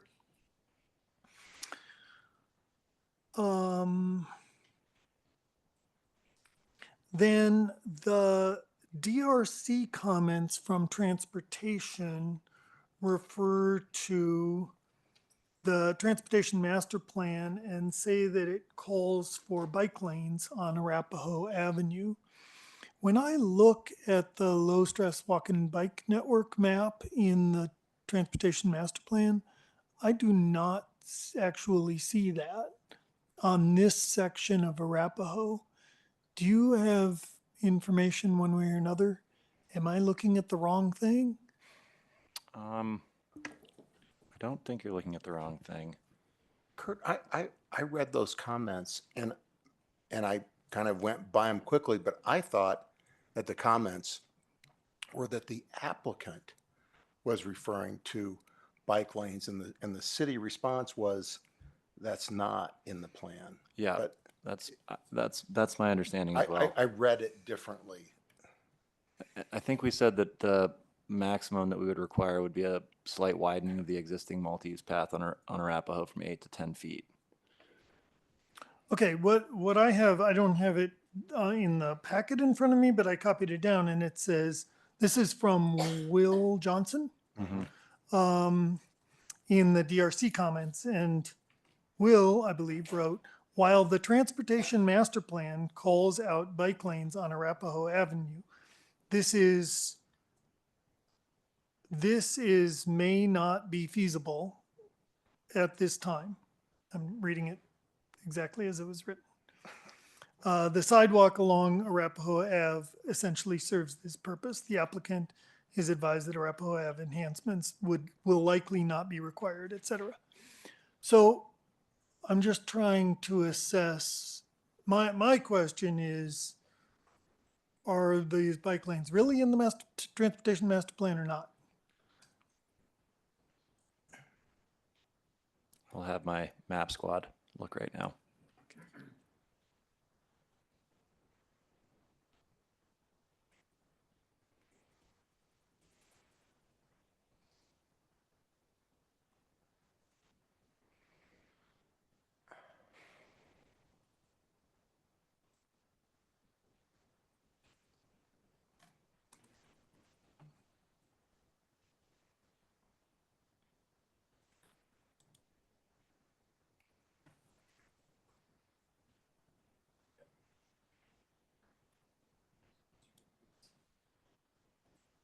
Yeah, it is showing proposed on-street bike routes. Okay. Okay. Good to know. Thank you. And then last question is about the quote unquote private access walk on the west side. From the standpoint of the DCS, what sort of facility is this considered to be? Is it a driveway? Is it an alley? Is it It would probably be considered a driveway. a driveway? Yeah. Yeah. Okay. Great. Those are my questions. Thank you. Okay, George, are you ready? Yeah, just a few quick questions. Chandler, if you wouldn't mind in your presentation, if you could flip back to where the massing of the buildings, that sort of massing map, which I thought was really helpful, actually. That's that one. So I'm trying to understand I see the project there, all the buildings that are shown, the new 7-story one, the 4-story, the 5-story, did any of those go through a City of Boulder process, or are they all CU buildings that have been flagged? Those are all CU buildings located on state-owned property, so they're not subject to city zoning requirements. Got it. So, so everything that's been shown there has not gone through any City of Boulder planning process. What are the building heights surrounding this building that's proposed on that would be applicable to Boulder zoning? What are those heights? Because we're not being shown that. Yeah, all 1 to 3 stories, and all I 1 mean, to in 3 the stories. nearby surrounding blocks. Yeah. Okay. Hey, George. George, can I interrupt for just 1 second before we Yeah. get off of this image? Because my only remaining question that I had, I think, is this image showing 6 floors, 5 floors, etc. This is part of CU's plan. This is not what's on the ground. Correct. Today. Okay. I didn't know if everyone knew that because I rode around there today. There are lots of 2-story buildings just to the south of the site. Yep. That I guess CU will be tearing down and building taller, higher density buildings. Yes. And also, this is not set in stone. This is not approved. This is not final. This is just their master plan. So yeah, things to take into consideration. Sorry to interrupt, George. No, that's helpful because I'm trying to understand its context in relation to what's actually going on in this neighborhood. So, so some of this is proposed, some of this is under construction. That where that big crane is, that's what's the 7-story thing that's under construction now. Is that right? Yes, Residence 1. Got it. So this is the because existing. in the memo, I think in the memo I read that overall staff finds the proposed 4 stories buildings were in keeping in scale of the neighboring CU campus south. Okay, given the proximity to the project, staff finds it appropriate to consider CU North Campus as part of the immediate context. So that's an interesting phrase. So staff is finding that it's appropriate to consider these things as the context, even though they haven't gone through any Boulder process. I'm trying to understand why that's appropriate for us to consider. Well, they're still there, right? It is part of the context, regardless of whether it goes through our approval process or not. I think that's the way we saw it. And yeah, I mean, I think we tried to be careful about saying that the CU master plan should be used as the basis for saying that the massing is appropriate, but acknowledging that it's adjacent to CU, which is not subject to our height limitations and which has adopted. Well, that's what I'm trying to understand, because that's what it's basically saying. It's saying that the massing is appropriate because of these buildings, but these buildings are like the building that's currently under construction would never get approved through the Boulder process. So it seems disconnected with our process to say that this building that we are this building that we're looking at is appropriate because of a building that would never be appropriate in our zoning, and we just don't have control over it. But what we're saying, it's just it's confusing as to why we would use that as a defense for this building, given that the area around it is that we do control is all 1 to 3 stories. Understood. Okay. And then I think along that, in the presentation, it was talked about that we'd be returning it to RH zoning, but the zoning that was here was RH1, right? Yeah. I think the returning to is just the HR land use designation. Right. So what's the difference between RH1 and RH5? Can you explain that to us a little bit better? It's primarily floor area ratio. RH1 has a 0.67 FAR and RH5 has a 1.5 FAR. Okay. So it's basically almost 3x FAR what was the zoning here versus what is being asked for. Is that correct? Yeah, whatever the math is, that 0.67 to 1.5, maybe more like 2.5x. 2.5. Yes. 2.5. Okay. Those are my questions. Thanks. Okay. Laura. Thank you. Just a couple of quick follow-ups from that. What is the height of those existing buildings to the east, those 3-story residential units that exist now that are CU property? I'm not sure. The applicant might know the exact heights. I'm assuming they're somewhere in the 35 to 40 foot. Okay. Okay, thank you. And then just to clarify, we know that CU is a sovereign entity. They're not subject to Boulder planning or building regulations. If CU were to buy any private property in the city, does that then become state land that is sovereign and not subject to, and they can buy any property they want? Yes. They could buy something on Pearl Street Mall if they wanted to? Yes. Okay. All right. Thank you. If it's used for university use. If used for university use. So they can't just like buy up a property, build a building, and turn it over to something non-university. Yes. Okay, great. Thank you. Okay, I'm going to call on myself.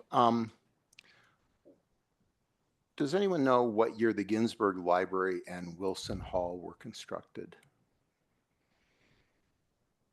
Not off the top of my head. I thought the Ginsburg Library. Okay. Yeah, Adrian probably does. Okay, I can save it for the applicant. Okay. All right.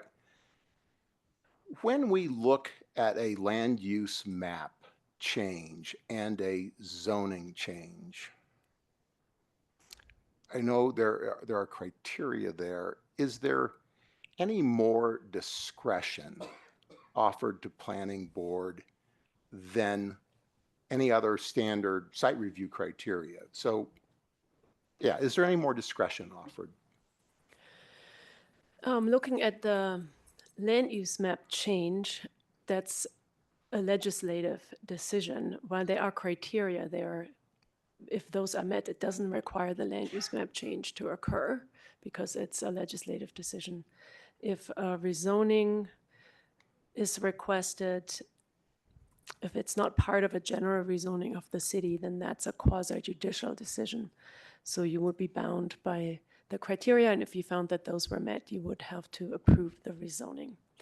But there are also discretionary standards that you review in a rezoning, because you would have to find that it's consistent with the policies and goals of the BVCP. Great, thank you. Okay, that's all of my questions. Everyone asked all my other ones.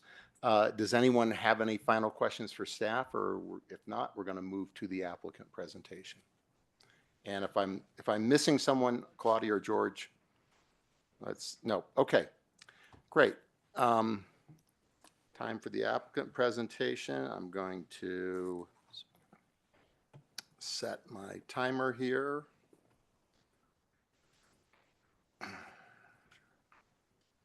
And you guys can get set up. I won't start the clock until you've successfully, oh, it looks like you're up there. Great, very good. All right. Okay, thanks. You may begin. Okay. Good evening, Planning Board members. My name is Olivia Praise-Paprick, and I am here on behalf of Core Spaces, the developer of the project. Most of you may be familiar with Core Spaces, as we have developed other properties within Boulder. However, since you've recently heard about Core during another CPR, I'll kind of keep this brief. Closer? Yep. Yep, absolutely. Core is a national developer with a focus on purpose-built student housing. And this slide focuses on a couple of our local developments here in Boulder. We currently strive for our designs to create a true home for our residents, and for this home to be an integral part of the college experience as well as the surrounding community. We are here to speak about our proposed project at the current Naropa University campus on Arapahoe. Core has been working alongside with Naropa's president, Chuck Leaf, on this sale of the land, and he's actually here tonight to speak during the public comment. I will now turn over this discussion to our architect, Adrian Sofer, to walk through the rest of the presentation. Thank you. I told her she had 38 seconds. Adrian Sofer, Sofer Spartan Architects, 2505 Walnut Street. You know where the site is, but just briefly to look at the surrounding context: Goss Grove neighborhood to the medium density residential to the north, the Boulder Valley Regional Center, which is high density commercial, University of Colorado campus to the south, and associated high density residential to the east. I noted the area to the west of the campus, south of Arapahoe, as being transitional because it's RH1 and is potentially in a change in a different way than all the rest of these areas we're talking about. I think the slide that you were talking about, Board Member Kaplan, was this one, which was the heat map that showed where expected residential density is to occur in the city. And you'll notice, though it's a little small on the screen, that orange dot pointed to adjacent to the project site is one of the main areas where residential density is expected in support of student housing primarily. This is a composite showing the proposal for the current site, which is, as you know, the Naropa campus. It shows CU Residence 1, which is partially in the RH1, as well as a number of projected buildings in the that would be part of CU's master plan, which is likewise in the RH1, because those properties are owned by CU. And it's expected that RH1 may well continue to change. RH1, as you can see here, is the green on the left. The Residence 1 is partially in the green zone, adjacent to the P public zone, which is the hatch, and there are other areas adjacent to it as well. The RMX1 is an FAR of 0.74, which is actually higher than the 0.67 FAR of RH1, and RH2 up above the RMX1 in Goss Grove is also a 0.67 FAR. The P zone is essentially around CU, and you can see Residence 1 here under construction is the 7-story building that we were talking about earlier, or staff pointed to earlier. Here in this map, it is, we've looked at it enough times, I don't need to dwell on it. We'll just keep moving because I talk too long. Surrounding the public zone all around the campus is high-density residential, with the exception of the single-family neighborhoods that are being protected by the higher density zones, which attract the student housing developments. The only exception to RH5 being, or other high-density zones around the campus, is on the north. And so in general, you'll find that RH5 and higher density areas are surrounding the campus, and we're simply looking to protect as much as possible that area north of Arapahoe by allowing for density to be south of Arapahoe. So I'm sure we'll talk about that more. Today, this is zoned public, the land use is public. That was part of a land use map change requested by Naropa in support of allowing them to do greater density on their site and not be limited by the limitations of the HR zone. Today, we're, however, asking that it be turned back to high-density residential, because it's not that you can't do residential in the public zone, it's just that the density of residential is limited to, I believe it's 1 dwelling unit per 7,000 feet. Looking at this is the survey, what's there today, you can see the landmarked old school building, and the landmark boundary that was asked about is the area in the lighter blue to the north of it towards Arapahoe. The sizable, very sizable champion trees are identified here, as well as a number of trees throughout the campus, which give this the green campus-like feel that we're used to seeing today, but they're mainly around the Arapahoe side of the site. There are a few trees to the southeast. There's a green space there south of the largest champion trees, but mainly they're to the north. Arapahoe today is 1 lane in each direction. In order to fight a fire, emergency vehicle access would be fundamentally on Arapahoe.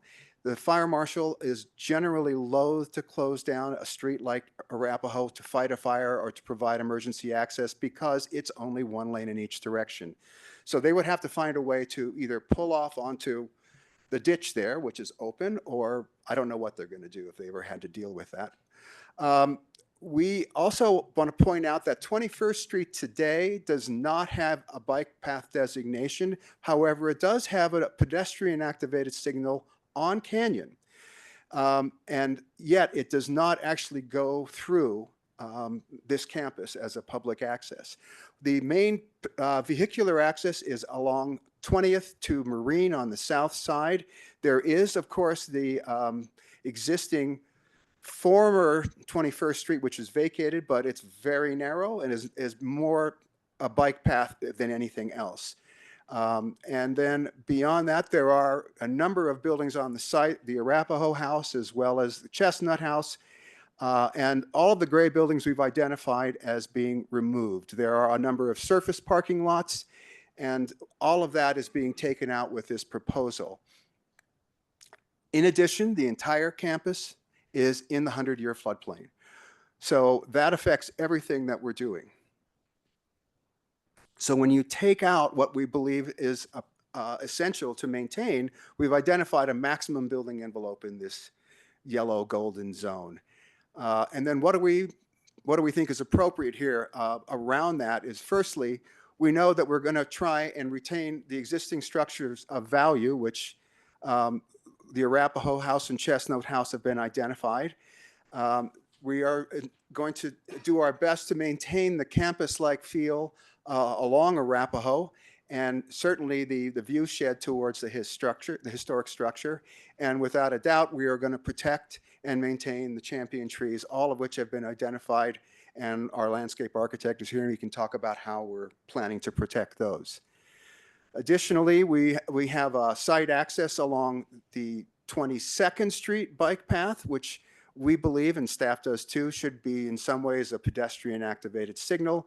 And we're showing a new connection along the western side that aligns with 21st Street.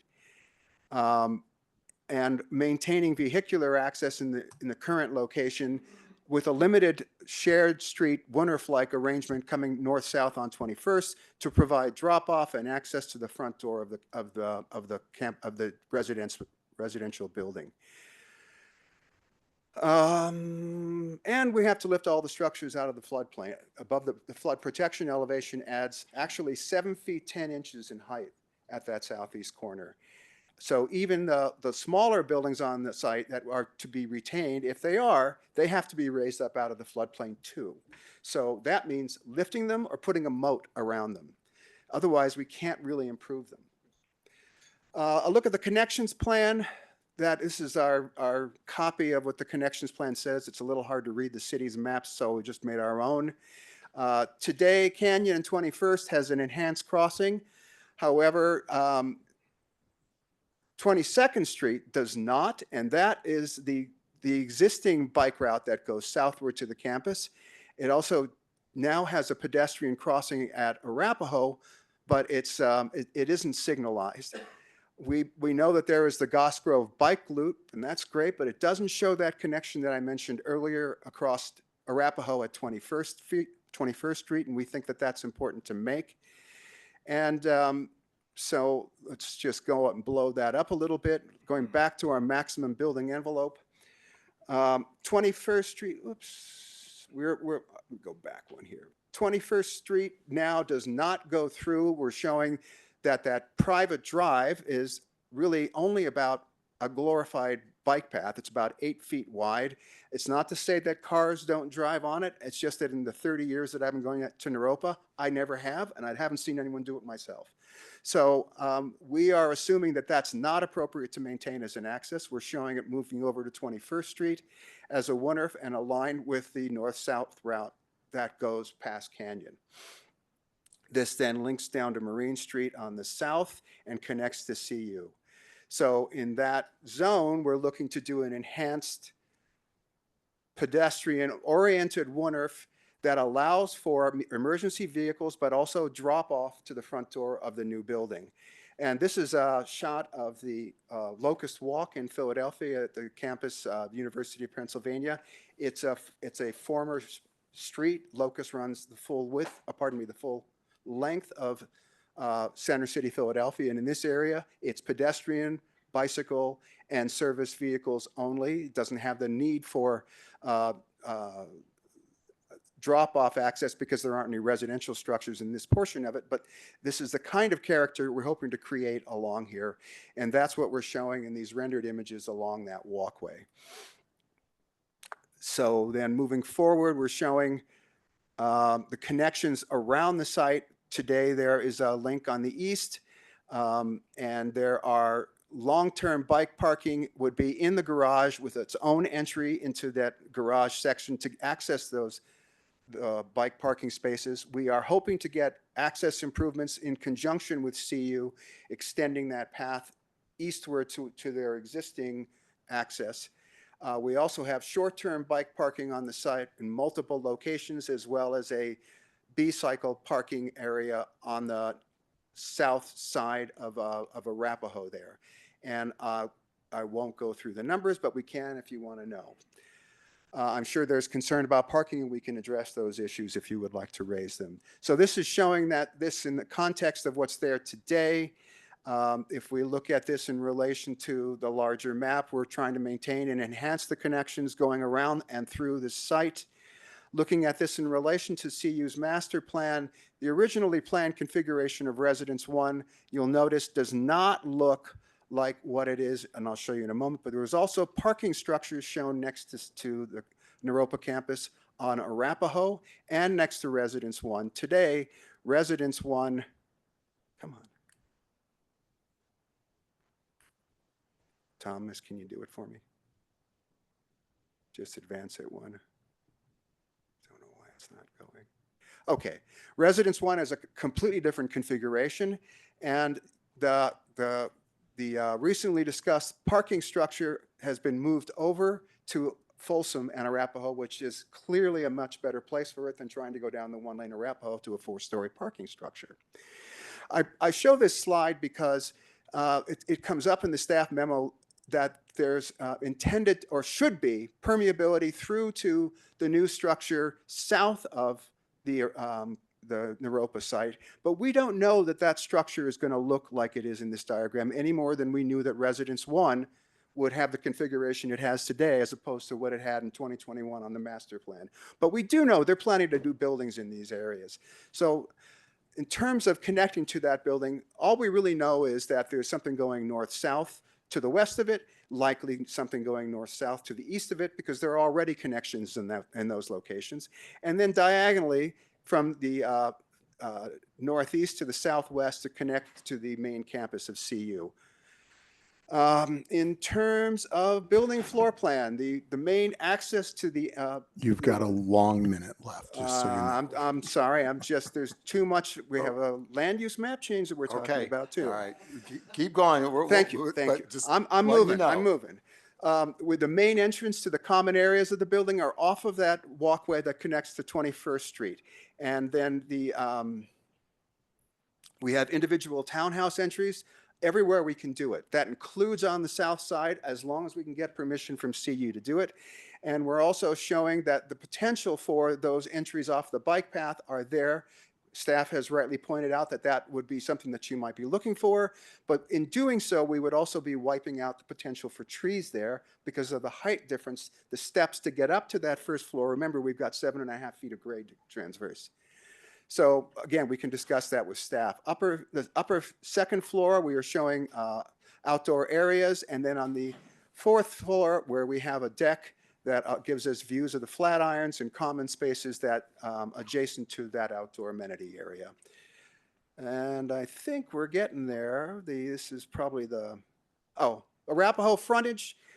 Our goal was to create something that enhanced the view of the existing school structure and embraced it in a similar manner to, I lost my slide, of the University of Virginia, but basically we're creating elements that flank that main structure in the middle and create a permeable entry into the former campus area in a similar way, maintaining green spaces and so on. And to do so, we had to move the Arapahoe house that allowed us to then have access through to 21st Street.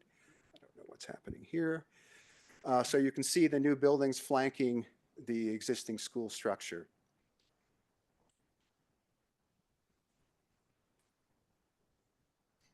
I don't know.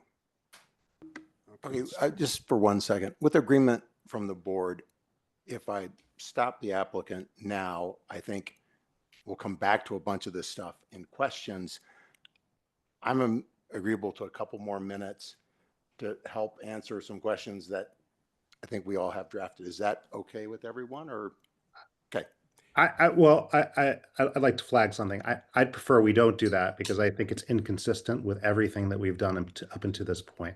So I think applicants need to get their 15 minutes in, and then we should be asking questions, but they need to be prepared to present. And go ahead and wrap it up, Adrian, and then we'll start with questions, and we'll leave your presentation up and go from there.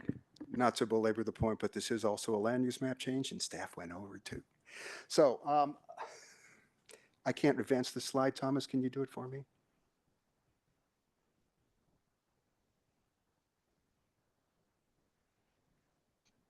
Thank you. So this is the view along Arapahoe. In terms of the massing, we try to create a series of larger outlines of buildings along the sky to create variation and various masses along the south side and along the west side. And that leads to the renderings that are in your packet. And then lastly, 7.5 feet or 7 feet, 10 inches of building elevation increase is required to get above the floodplain protection elevation. I do have a series of points to make relative to staff comments, which we can come back to. Thank you. Okay, great. Thank you for that. So now it's time for clarifying questions from the board. And again, I would urge us to ask questions and save the commentary until our discussion and deliberations. So who is ready to go with questions? Kurt? Thank you for the presentation. Let's see. The first question is about the elements of historic preservation. So first of all, you've shown in some of your pictures, renderings, you've shown Arapahoe House being preserved. In others, actually, it doesn't appear. But I guess the proposal is to include that as relocated. But I'm also curious then about the program for that building, because that didn't seem to be shown. The program to that building is unclear to us right now. We've had discussions about the possibility of it being, I'm going to let President Leaf speak to this in some way because he's got some thoughts about it, but we don't really know if it's going to be residential use or some other support facility for the residents. But the slide that I was going to get to had more information on that, but we can come back to that. Okay. And then following up, I think at the very beginning of your presentation, you also referred to preserving Chestnut House, but that didn't appear anywhere in any of the materials. And we were not intending to do that. We had conversations about that with Historic Boulder. We recognize now, after having that conversation, that it is as old as Arapahoe House. It's from 1900. And we are looking at either relocating it on site like we're doing with Arapahoe House, or we're open to, if somebody else wants it, they can take it. But we are recognizing that that is something that has some value. So if it were to be relocated on site, where would it I'm go? going to have to show you that slide. I think that's seriously, if that. Yeah, the answer- if you show can- it, if you show it, yeah, I'd like to see the slide.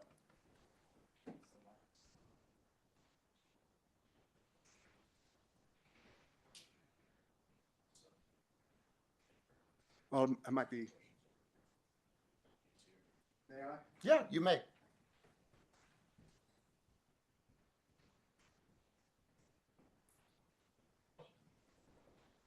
So believe it or not, Is the microphone on?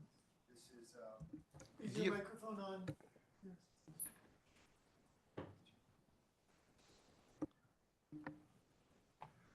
okay. So Bring your mic close, please.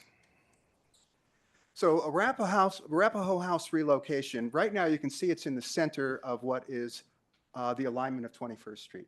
If we don't move it, we can't do the Wunderf in that location. It's pretty straightforward. Similarly with Chestnut House, Chestnut House is right in front of essentially the principal buildings, public areas. And what we would propose to do to keep it on the site is to allow us to move it adjacent to Arapahoe House to the west of the Wunderf. I'll stop there and wait for the next question, which will advance the slide again. Okay, that's sort of what I figured, but I wanted to verify. Yes. Great, thank you. And maybe you have a slide for this too. My other question is about the Marine Street right-of-way vacation. Can you show exactly the area that would be vacated? Yes. How do I get out of here? I'm sorry. I need to share again, but I'm going to have to get my glasses.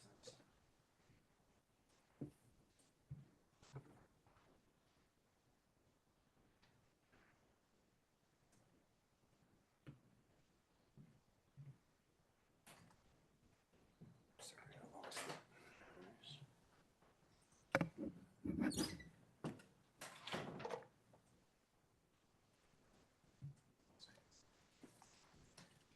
So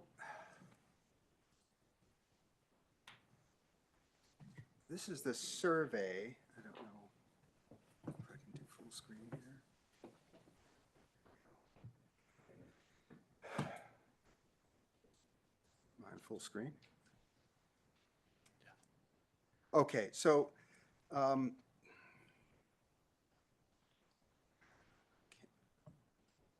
basically, I can't get the cursor to show because I've got all of your other images on here. But I'm it's sorry, the is your area- microphone on? Okay, thank you. We just need it to Thank be you. on mic to be on the video. Okay, so this is the area of Marine Street we're talking about. It's just this little section that is sticking into what is otherwise Naropa's property. And it's the area that is east of the north-south alignment of Grandview.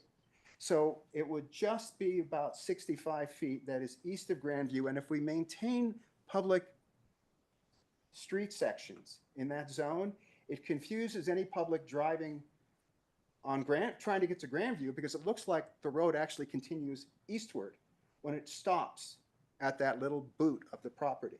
And so all we're asking for is that the public right-of-way in this section be vacated to minimize confusion about where you're going. You're not, as a public member, just driving straight eastward unless you're going into the parking lot. That's the point. And today, all of this section of Marine Street is already vacated. Marine Street does not exist past the cursor. Okay, thank you. That helps. And by the way, that's not the way it reflects in city maps, but it is on the Alta survey. Okay, thank you. Then, since we're on the topic, along that south side, you're showing a proposed multi-use path, I guess, pedestrian connection, and I think bike connection, and you say contingent on agreement with CU or something. Can you explain? Yes. You can see here that the CU's, Naropa today owns this section, which has been referred to by staff reasonably well as the boot, once that Marine Street access ends. East of the boot is CU. And that portion of Marine Street that may once have existed is CU's property. And so we've been in discussion with the campus architect's office about the possibility of that being an extension of their bike path, which is running to the southwest here. And we're still in conversation with them, but they're open to it. It's not like it's out of the question. We likewise have some, if you look at Naropa's, CU's master plan, they actually have a road going through here, which is on Naropa's property. So there's some kind of give and take that we're hoping to get to on all of that. Great, okay, thank you. I think that's all my questions for now. I'm gonna check online. Okay, all right. Who's ready here in the room? Okay, ML? Question. Hi, Adrian. All right. I didn't recognize you. Your hair is like summer hair, real short. I like it. You don't look like Adrian. Sorry, don't mean to get personal here. He's my neighbor. So the question I have, and I asked this to staff, and I just want to hear, your version of it. So there's a lot of attention given to CU's master plan and its goals. My question is, what about the neighborhood, the city neighborhood, the Goss Grove neighborhood? What kind of outreach or what kind of contextual understandings have been garnered from that neighborhood? Well, we know that Goss Grove is a different zone, is a different neighborhood context, and that it's a neighborhood that today has a lot of students in it living in small multifamily structures and in small single-family structures. I'm sure that we'll be having some outreach in terms of having a community engagement on this project as we get past the concept phase.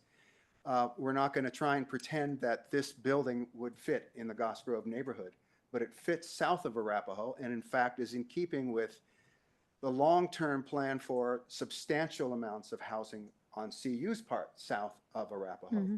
So it's important to note that Naropa today is, prior to COVID at least, mainly a commuter campus. And there was a lot more traffic coming to Naropa on a daily basis, both in terms of staff and in terms of students, than will be coming to the site on a daily basis when everybody who lives here is already here. Right. And they aren't going to be driving here because they're already here. Right. I'm not, my question isn't about access and that sort In of thing. terms of impacts on Goss Grove, I've seen the emails, and that's why I bring it up. Got it. So just FYI, I'm sure you've seen this, the Goss Grove neighborhood and an area that includes the site is listed on the city as a potential local historic district. Has that had any role in your thinking about this?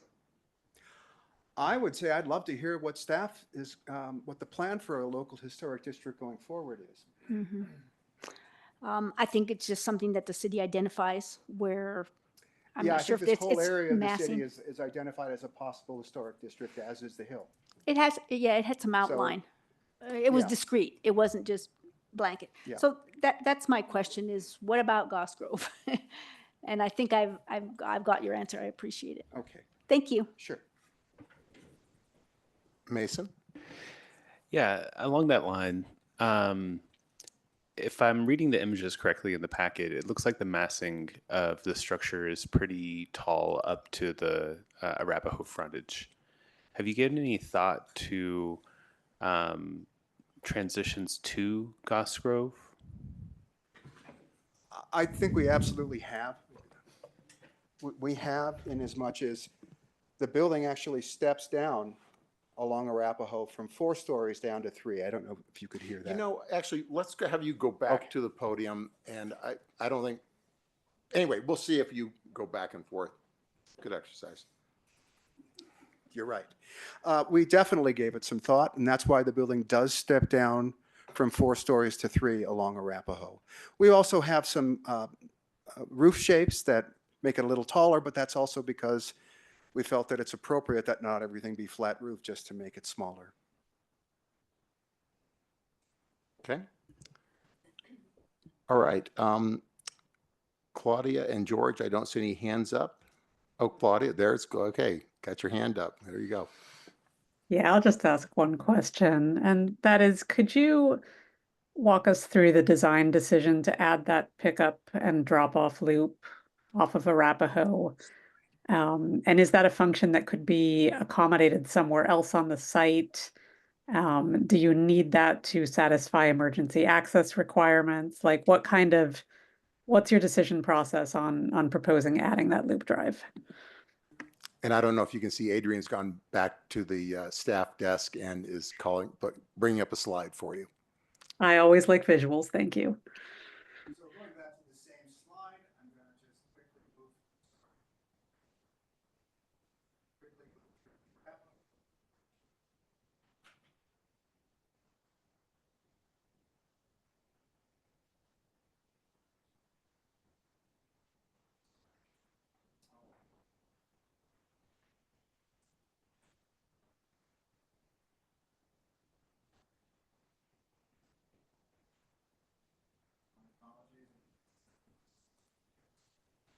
Okay, so turn on the mic, Adrian.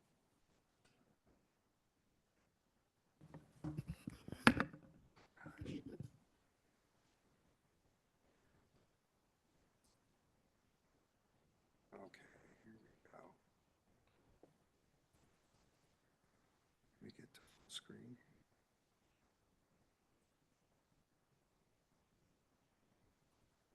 Okay. We'll just move quickly through the Arapahoe House relocation, the Chestnuts House relocation, and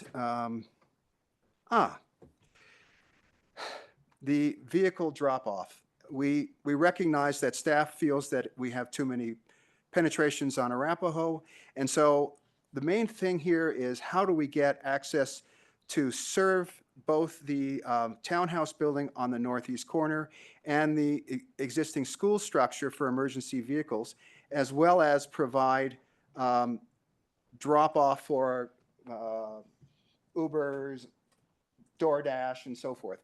And what we've come up with in conjunction with a conversation with staff is that it might be possible to widen the connection at 22nd Street to allow for emergency vehicles to just pull in, not to drive all the way through, but to pull in. And in conversation with the fire marshal, I think he's open to this. It again means that CU is supporting it because half of that 22nd Street vacation went to CU and half went to Naropa. We're fine with doing it, but we're going to need CU's support for the other half. I think they're likely going to be fine with it because in the long run, they're going to need something similar. So in that regard, we're happy to get rid of that drop-off And as long as we can use the WNERF for DoorDash and the like. So hopefully that addresses that. Okay, I think I might have missed this in an earlier comment, but is the implication that currently emergency access to that Lincoln School is through one of these little unused driveways that you were highlighting? Like if doubt you very remove that, much- do you need that loop to get access to the Lincoln No. School for emergency? No, I doubt very much the fire marshal is pleased with access to Lincoln School today, because we don't know how he could do it without driving right into that ditch. Okay. Thanks. Okay, Claudia, was that it for you? Okay. All right. George, do you have anything? If not, I'll keep going. Nope. Okay, thank you.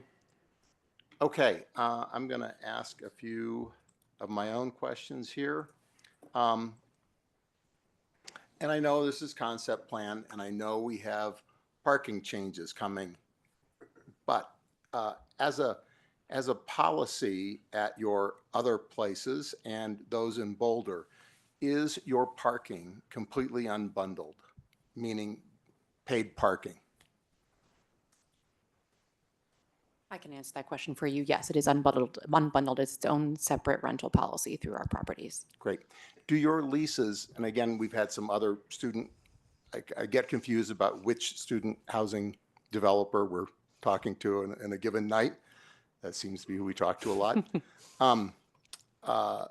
Do your leases specify you're coming without a car unless you have made either purchase parking from you or can demonstrate parking availability somewhere else?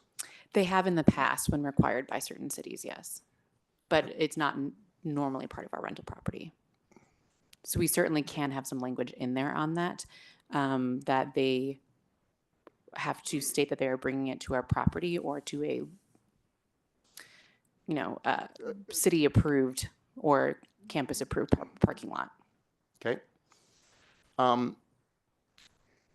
During, and this may go back to Adrian here, during your site design, so I visited the site today, and both the Ginsburg Library and Wilson Hall, they seem to be nice buildings. And I understand repurposing buildings for residential use can be difficult, but what consideration did you give, especially Wilson Hall, which I think is an attractive building? So tell me what your thoughts were there. Yeah. Happy to, but I'm going to ask someone to assist me with this. Sure. But first of all, it's a 2-story building that is an office building, and the floor-to-floor heights are not compatible with what we need for residential. We thought a lot about it. We looked at whether or not it could be converted, but we did not feel it was an effective way to. It just didn't make sense to try and do that. And who's going to do this? You, Jake, or? And this will allow you to answer my question of the construction dates of the Ginsburg Library and Wilson Hall. Kate Adams, I'm Soper Spurn. Yeah, we looked at it from a standpoint of just the general space layout, and I don't know if you guys have been in that building, but it's a steel frame, and there's actually like large open spaces. So in order to orient the units, and we had someone from CORE go by there as well, it's really not the right depth to do that and get windows on all of the units. It's set up much more for an office, which some offices can do that.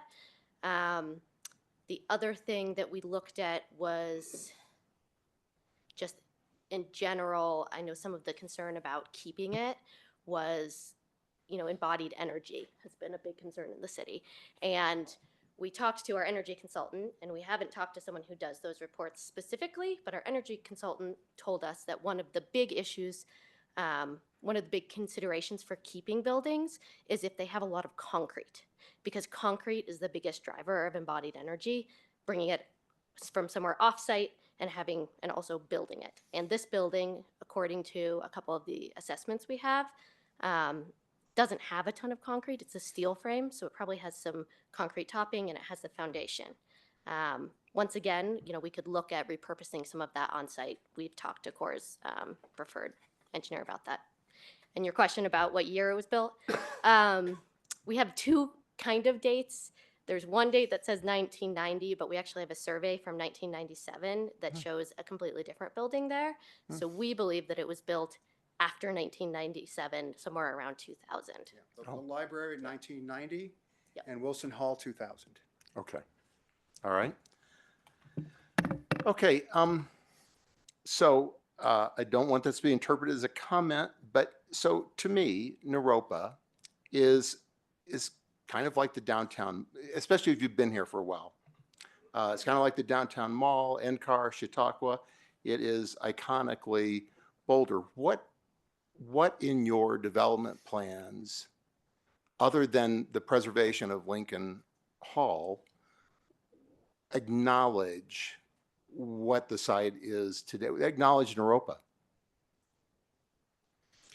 That's a very interesting question. I think in terms of its physical presence, I think we did as much as we could to maintain the campus-like presence along Arapahoe, maintain the street frontage, the quality of the landscape and the trees, and that's strictly physical. In terms of its historic value, as the educational center for the Shambhala community for many years, and broader than that, I think that's something worth considering. I wonder if President Leaf has any thoughts about that. I'm curious to hear what he might say when he's asked to come up. If you have a comment, we'd entertain it briefly. Thank you. Sure. Thanks. And just a couple of things. First of all, I'm feeling a little bit like this is Naropa's funeral. We're not leaving Boulder. And I do want to be really clear about that consolidating at 63rd Street and anchoring the east part of Arapahoe is very much our plan. And so somehow that is not coming up. So there will be a Naropa presence in Boulder, both physically and culturally and educationally. So I have talked to Joe Gatto from Core Properties about some things on the site, especially around the green space that actually paid homage to what happened on that site in Naropa. We have a lot of archival material that would work for that, and Core is open to it. It's their ultimate decision, but something we would support. Great, thank you. Okay, I think that is the end of my questions, and just last call from anyone else. Okay, seeing none.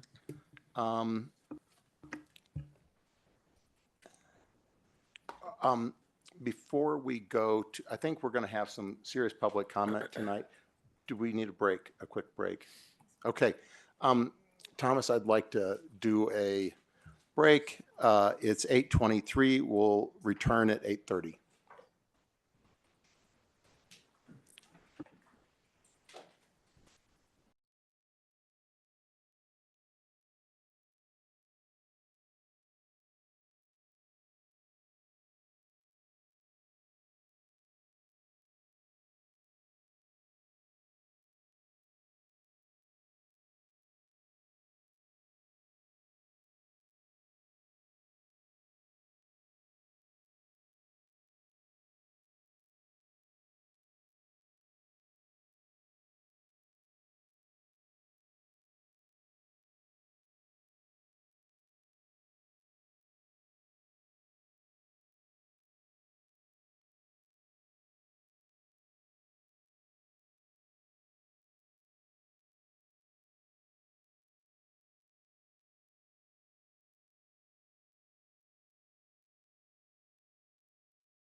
Thank you.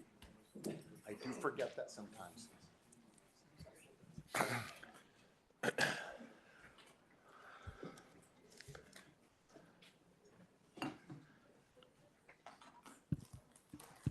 Okay, it is 8:31. We're going to call the meeting back to order. And we are going to open the public hearing. And we've already read the rules of decorum. And Thomas, you're managing this, is that right? Yes, and And- Amanda will be assisting some with the online portion, but we do have a few folks signed up to speak. in Okay, person. so we're going to go in the room first and then followed by online. Yes. Okay, great, thank you. Thank you, Chair. We do have a couple of people signed up to speak in person. First up, we have Rick White. Rick, if you'd like to approach the podium and go ahead and give your comment, you'll have 3 minutes to speak. Thank you. Thank you. I brought my summer hair too. I just want you to know. Thanks for taking the time to renew this project tonight. I am here, my name's Rick White. I am from 855 Circle Drive in Boulder, and I'm here as a representative of Nalanda Bodhi, which is a nonprofit community committed to the study of Buddhism and practice of meditation. Nalanda Bodhi has over 100 members and has been part of the Boulder community for over 20 years. 20 months ago, we were in this room and we had the once in a generation opportunity to purchase the building at 2111 Arapahoe, the building across the street from this proposed project on the north side. On that site, we're building a public space for education and meditation that's very consistent both with the character of the neighborhood and the site's former use as part of the Naropa campus. We've viewed this. Hello? Okay. Is that me? There's someone maybe online. I don't see anyone unmuted, but okay, carry on and we'll see if we. Okay. We viewed this purchase as a precious opportunity for Boulder. And as such, we've tried to be an exemplar of what it is to be a good developer in the neighborhood. We've worked with designers, the City of Boulder Planning Department, the neighbors. We've shoveled the neighbors' walks. We've mowed the lot when people were concerned about fire and allergies. We've done all the other stuff, developed transportation plans, renewable energy, bike storage, and all the rest. And really, we've tried to comply with both the spirit as well as the regulations themselves that are appropriate for this neighborhood. And we're really confident at this point that we're headed towards an outcome that's going to be great for Boulder and great for Nalanda Bodhi. And one that's going to be very consistent with the traditional character of the neighborhood and with the fact that it's in a floodplain. Unfortunately, the project, as we've heard it described today, to us feels that it has not really pursued a similar approach. There really has been no outreach to the community, at least that we've been witness to. And it's our understanding that it seeks height allowances and massing really well beyond the traditional character of that neighborhood. In our understanding, it seeks to maximize units with substantially inadequate attention to parking, to neighborhood traffic flow, and to community amenities. And we believe Boulder is moving, and we hope it's moving towards a carbon-free world. But the fact is today that a project of this scale would substantially increase density. Okay, thank you. Your 3 minutes are up. Okay, you're not going to give me 30 seconds for this. I just if you got sentence to wrap it up, but please.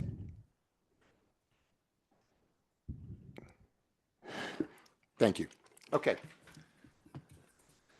Thank you, Rick. Next up, we have Charles Leaf. Charles, if you want to approach the podium and give your comment, you'll have 3 minutes to speak.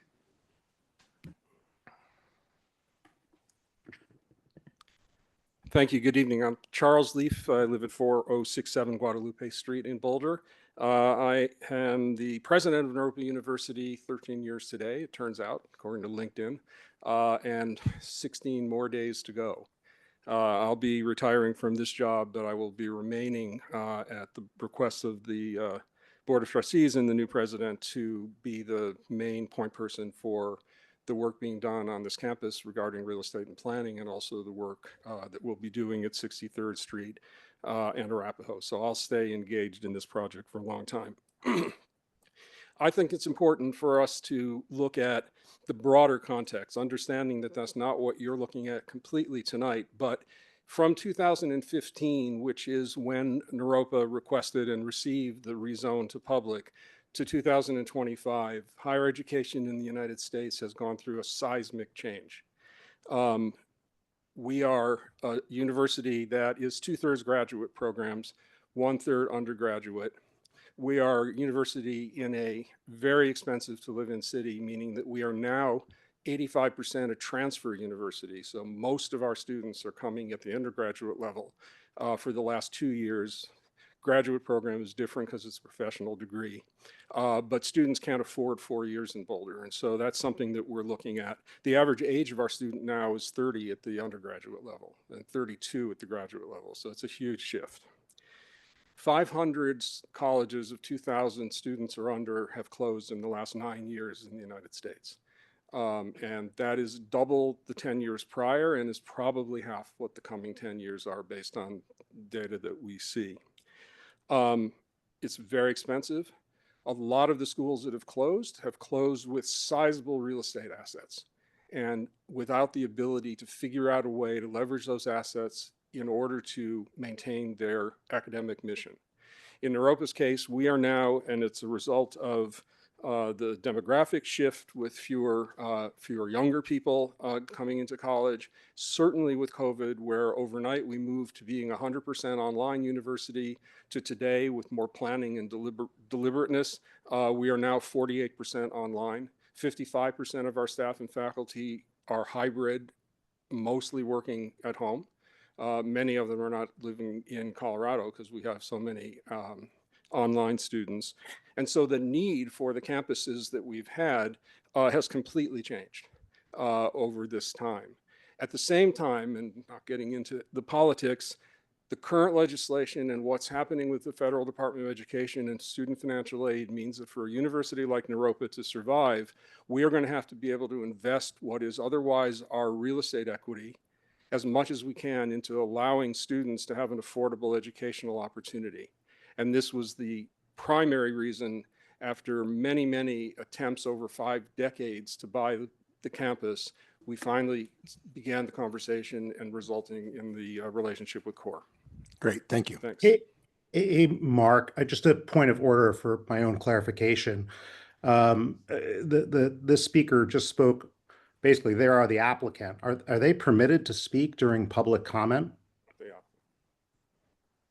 My understanding is yes. Does staff have any? Yeah, they're all shaking their heads yes. Okay, thanks. Appreciate that.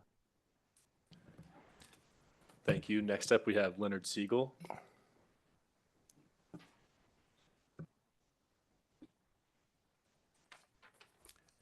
Do I need to state my name again? Leonard Siegel. Nice to see you again. I just wanted to say that I'm very glad to see that the design showcases the landmark Lincoln School building, that we also recognize the extra effort being made to preserve both of the historic houses along Arapahoe Street. And we've made it known to the designers and now to the planning board that as preservationists, we would advocate that the design of the new apartment buildings incorporate more of the architectural elements of the Lincoln School building, even though that's not a historic mandate, but it's a good design practice and good historic practice since the building is being used as the centerpiece of the development. We're not suggesting copying it. We're talking about being more inspired by the school's symmetry, the strong brick color, the window patterns in the roof forms. And we've also made it known to the designers and now to the planning board that if the second house, the Chestnut building, cannot be saved on site, Historic Boulder would be willing to participate with the developers to help to find a new home off-site for the Chestnut building. Thank you very much. Great, thank you. Thank you, Leonard. We do have one more person signed up to speak in the room, and the next speaker is Jonathan Singer. And if anybody else is wanting to speak but did not register, just please approach the podium after Jonathan and state your full name before giving your comment. Thank you. All right. I was going to say good afternoon, but good evening. I'm Jonathan Singer. I'm the Senior Director of Policy Programs with the Boulder Chamber at 2440 Pearl Street. And we're coming here in support of what the applicant is talking about and want to pass on our thanks to city staff as well as the planning board for their due diligence tonight and really looking at what an opportunity we have here. CORE really does represent in many ways a gold standard process for a property that is in need of revamping. I took a look at the Boulder Valley Comprehensive Plan and saw references to everything from growth management, maintaining neighborhood character, to economic vitality and transportation. But what really caught my eye this time was actually looking at the BVRC, which just abuts this area. And out of those 7 guiding principles, I just wanted to focus on 5 of them today. We talk about encouraging mixed use and doing that in the right place in the right time. The amenities that CORE is talking about in terms of what they are doing for students right now fits in well with that mixed use. Number 3 talks about encouraging infill in appropriate spaces. You've already heard Adrian and others talk about how infill here would truly meet that goal.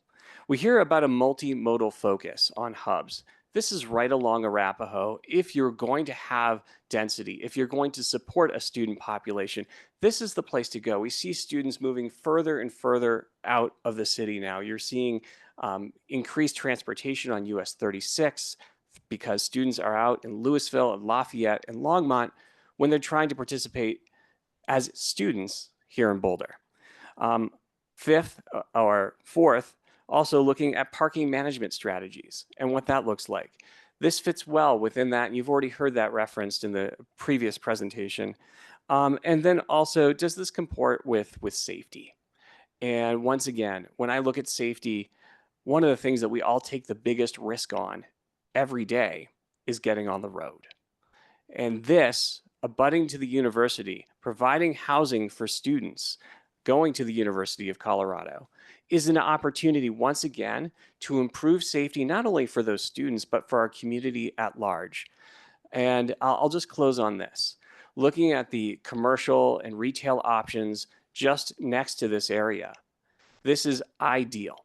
An ideal spot for those who want to grocery shop, who want to enjoy our restaurants, and who want to be able to get to school in a safe manner that provides something for the entire community. So I look forward to the further deliberations and discussions, and I want to thank once again the applicant for putting forward such a great gold standard process. Great, thank you. Thank you, Jonathan. Unless we have anybody else in the room that would like to speak, I'm going to go ahead and pass it over to Amanda online to assist with the online public participation. Great, thank you, Thomas. All right, so if anyone is with us online, now's your chance to raise your hand. So far we have 2, so we'll go ahead and start with Joan Bell, followed by Lynn Siegel. Joan, you should be able to unmute and you'll have 3 minutes.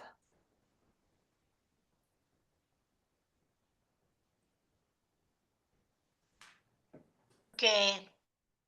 I'm at 2131 Arapahoe since my daughter was born in 1978. A 7-story building is not what the neighborhood needs. I know we need housing, but I just want you to know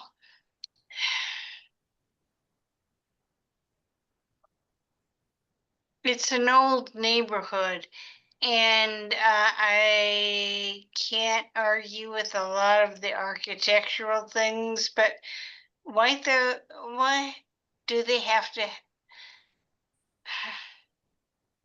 I'm sorry. I think I need to go away.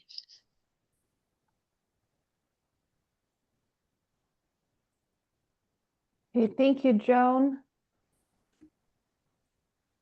Next up, we have Lynn Siegel. And just to remind everyone that's joining us on the phone, you may press *9 if you would like to raise your hand. I'm sorry, I just lost. Oh, no, there's Lynn. Sorry. There's Lynn. Okay, Lynn, go ahead. Lynn Siegel, LYNN. Joan, you're spot on, spot on. And I've got to put in a plug for Palestinian Justice First, because all these problems, all these financial problems are all coming from our intervention with Israel and Palestine. We've got to get out of that. The New York Times today, they're on the side of the Palestinians, finally. So that's your most fundamental problem here. Now, Naropa, to my understanding, when I talked to Chuck about this way back, he said, no, we're not keeping Naropa because it's on a floodplain. We can't deal with it. CU can, because CU can do anything. CU owns this city. What is the story here? The millennium should never have happened. They should never have been given a flood lineation, never any height amendments. None of that should be for this project. Core, that's great, good for students. But you know what? The student population is driven by the housing ability. And that's what we need to control. And we can't control it. CU can grow as much as they want. They can buy as much as they want, and they can do whatever they want with us, can't they? They can. So the one thing we have is we can control their population. And we can do that by not laying down on our knees to every demand that they make of us. I mean, up at the Limelight, that's a sin. Moxie and the Limelight, we're paying our taxes from those people that come there for the first 20 years. We're giving that up. Why should we be doing that? The city of Boulder. This is not a benefit to us. We don't need Sundance here. We don't need all this stuff. When my dad came here in '58, he wanted to get away from New York City. Instead, what's happening is CU puts in 5, 6, 7 bedrooms, apartments. Oh, that's great for Adrian Sofer. That's great for the developer. That's great for Core, because they have one kitchen and they have, a couple bathrooms for 7 or 10 people in an apartment. But you know what? What we need in Boulder is single family housing only. Not all this multifamily housing, like all these progressives, quote unquote, want to fill in with this town. There is one way to control this situation, and that is to hold back on CU, stop CU South, stop that ridiculous flood 30 seconds. Amelioration project there. That's huge. That's going to take the water away from that whole area just to the east of it and cause more flooding, worse flooding. It's a bad plan. Lynn, I'm sorry. We did not start your timer correctly, but I have 38 seconds. No, you don't. So Lynn, wrap it up in the next 5 minutes. seconds. Lynn, wrap it up in about 5 seconds. We'll just stop. Carry on, Mark, please. what can I Lynn, do but go on my wrap it up timer? in about 5 seconds, please. Well, why don't you put in the right time for me? That's not fair. I rely on that time box. Okay. Lynn, use your remaining time to conclude your remarks, please. Okay. No. Thank you, Lynn. No. That's very simple. No.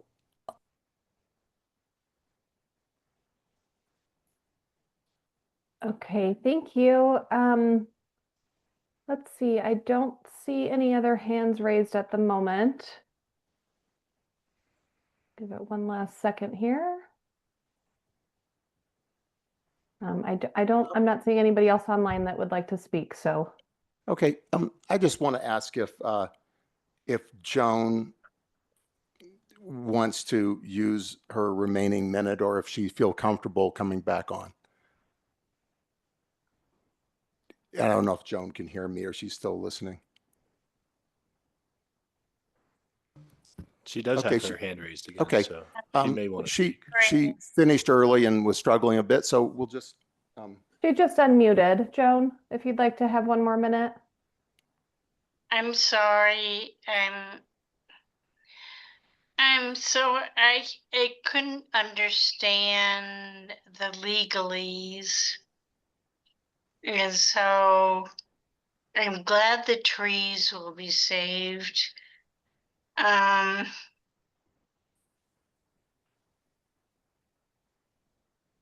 400 more people in a neighborhood. And I was glad the design of the building was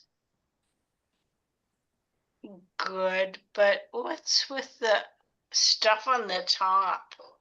Oh, I don't know. I just want Goss Grove not to be forgotten. And I know the south side is not Goss Grove, but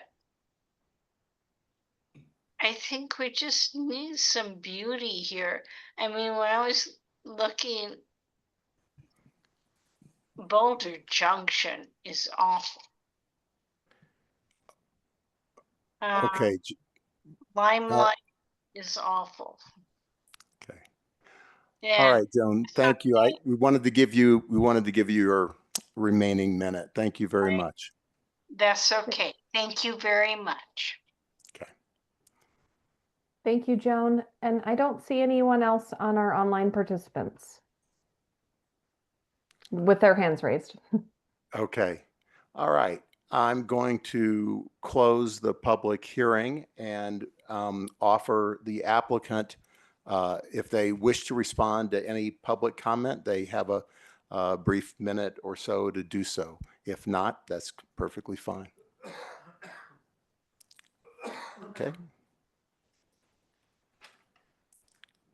Not at this time, but if at the end there are things.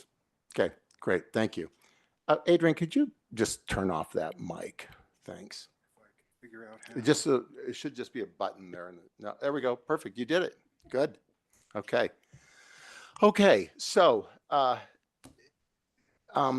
Chandler, could you had the 4 questions, and I think if do you have them on one slide? Yes. Great. Okay. So now it's time for board deliberation and comment, focusing on the key issues. As of late, we've been going down the line and letting each member answer the key issues in whatever order they'd like, but to do it all at once. And I think that rather than breaking it up and one question going around, anyway, we're going to do it so that board members address all 4 issues at once and can put them together any way they like. So is anyone ready with their comments and thoughts?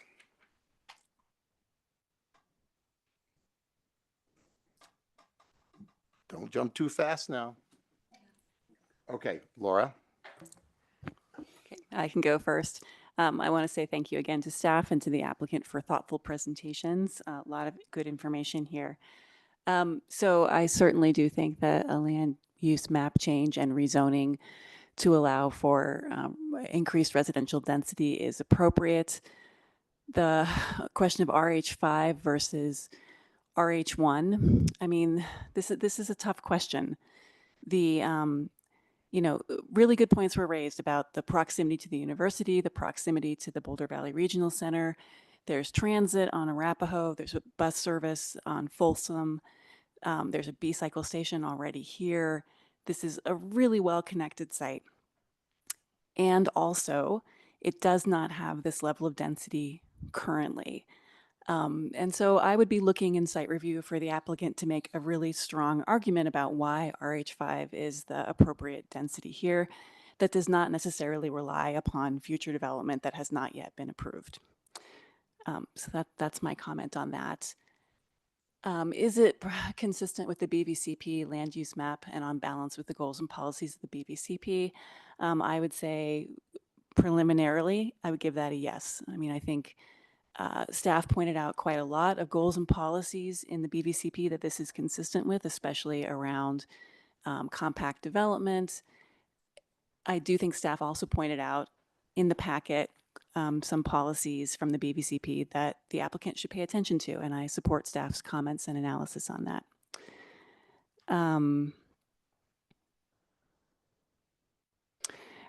You know, regarding the criteria for making the land use map change and the zoning change, I do agree with staff that showing a mistake of fact is not the strongest argument here, and I would be looking for the applicant to make an argument based either on consistency with the BVCP land use map or the fact that there has been a material change in the neighborhood.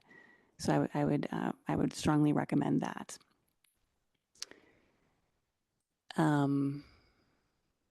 Feedback on the conceptual design and site plan.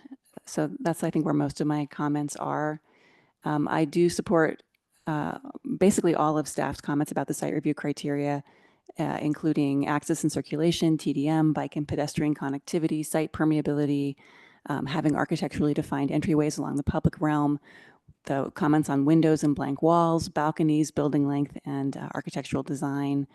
You know, these criteria in the code are not optional, and I have voted to deny projects in the past because they did not clearly meet the site review criteria. And I would do it again as needed. So I would encourage the applicant to bring us a project that you can clearly show how it meets all of the site review criteria. We've had applicants in the past make the argument that the site review criteria are not that important or that we should be extremely flexible. You may know I'm not inclined to be extremely flexible about dictionary definitions of words.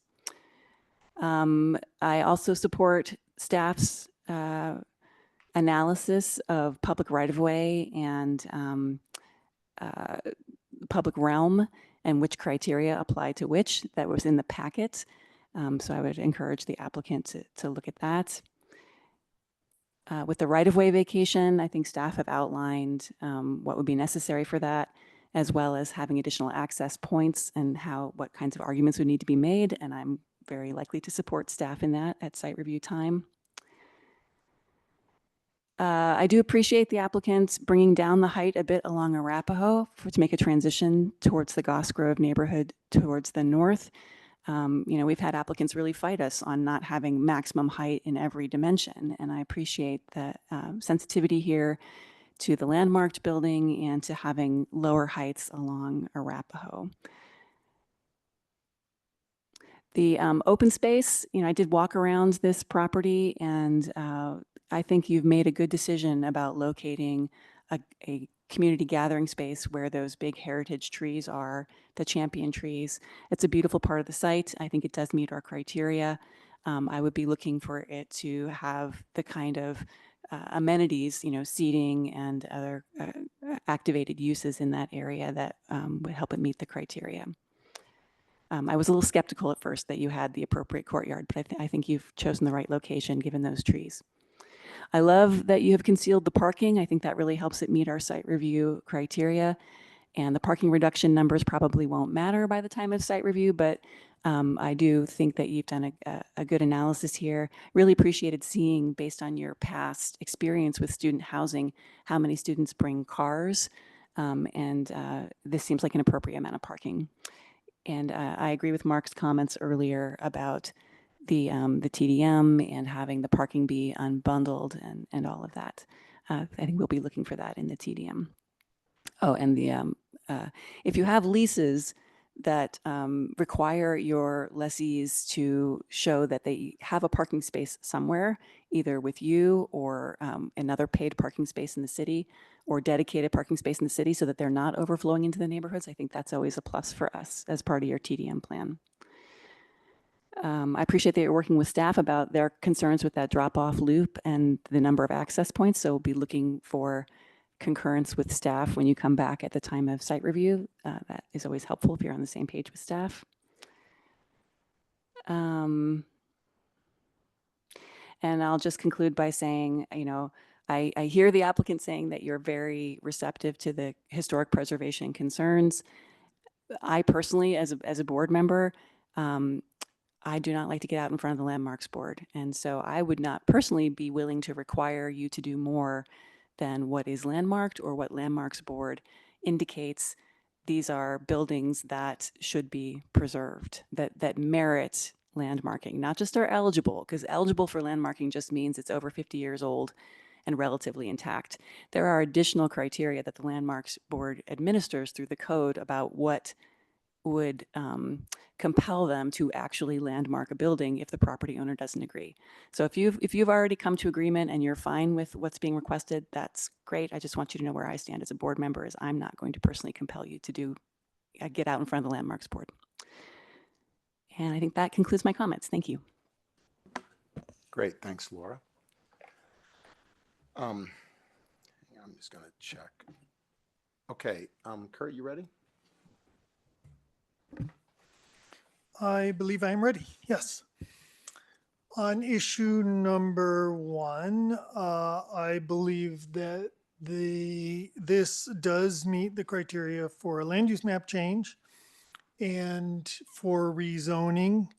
And in particular, I feel that it's consistent with the policies and overall intent of the comp plan. And I feel like RH5 would be an appropriate zone district, given the context.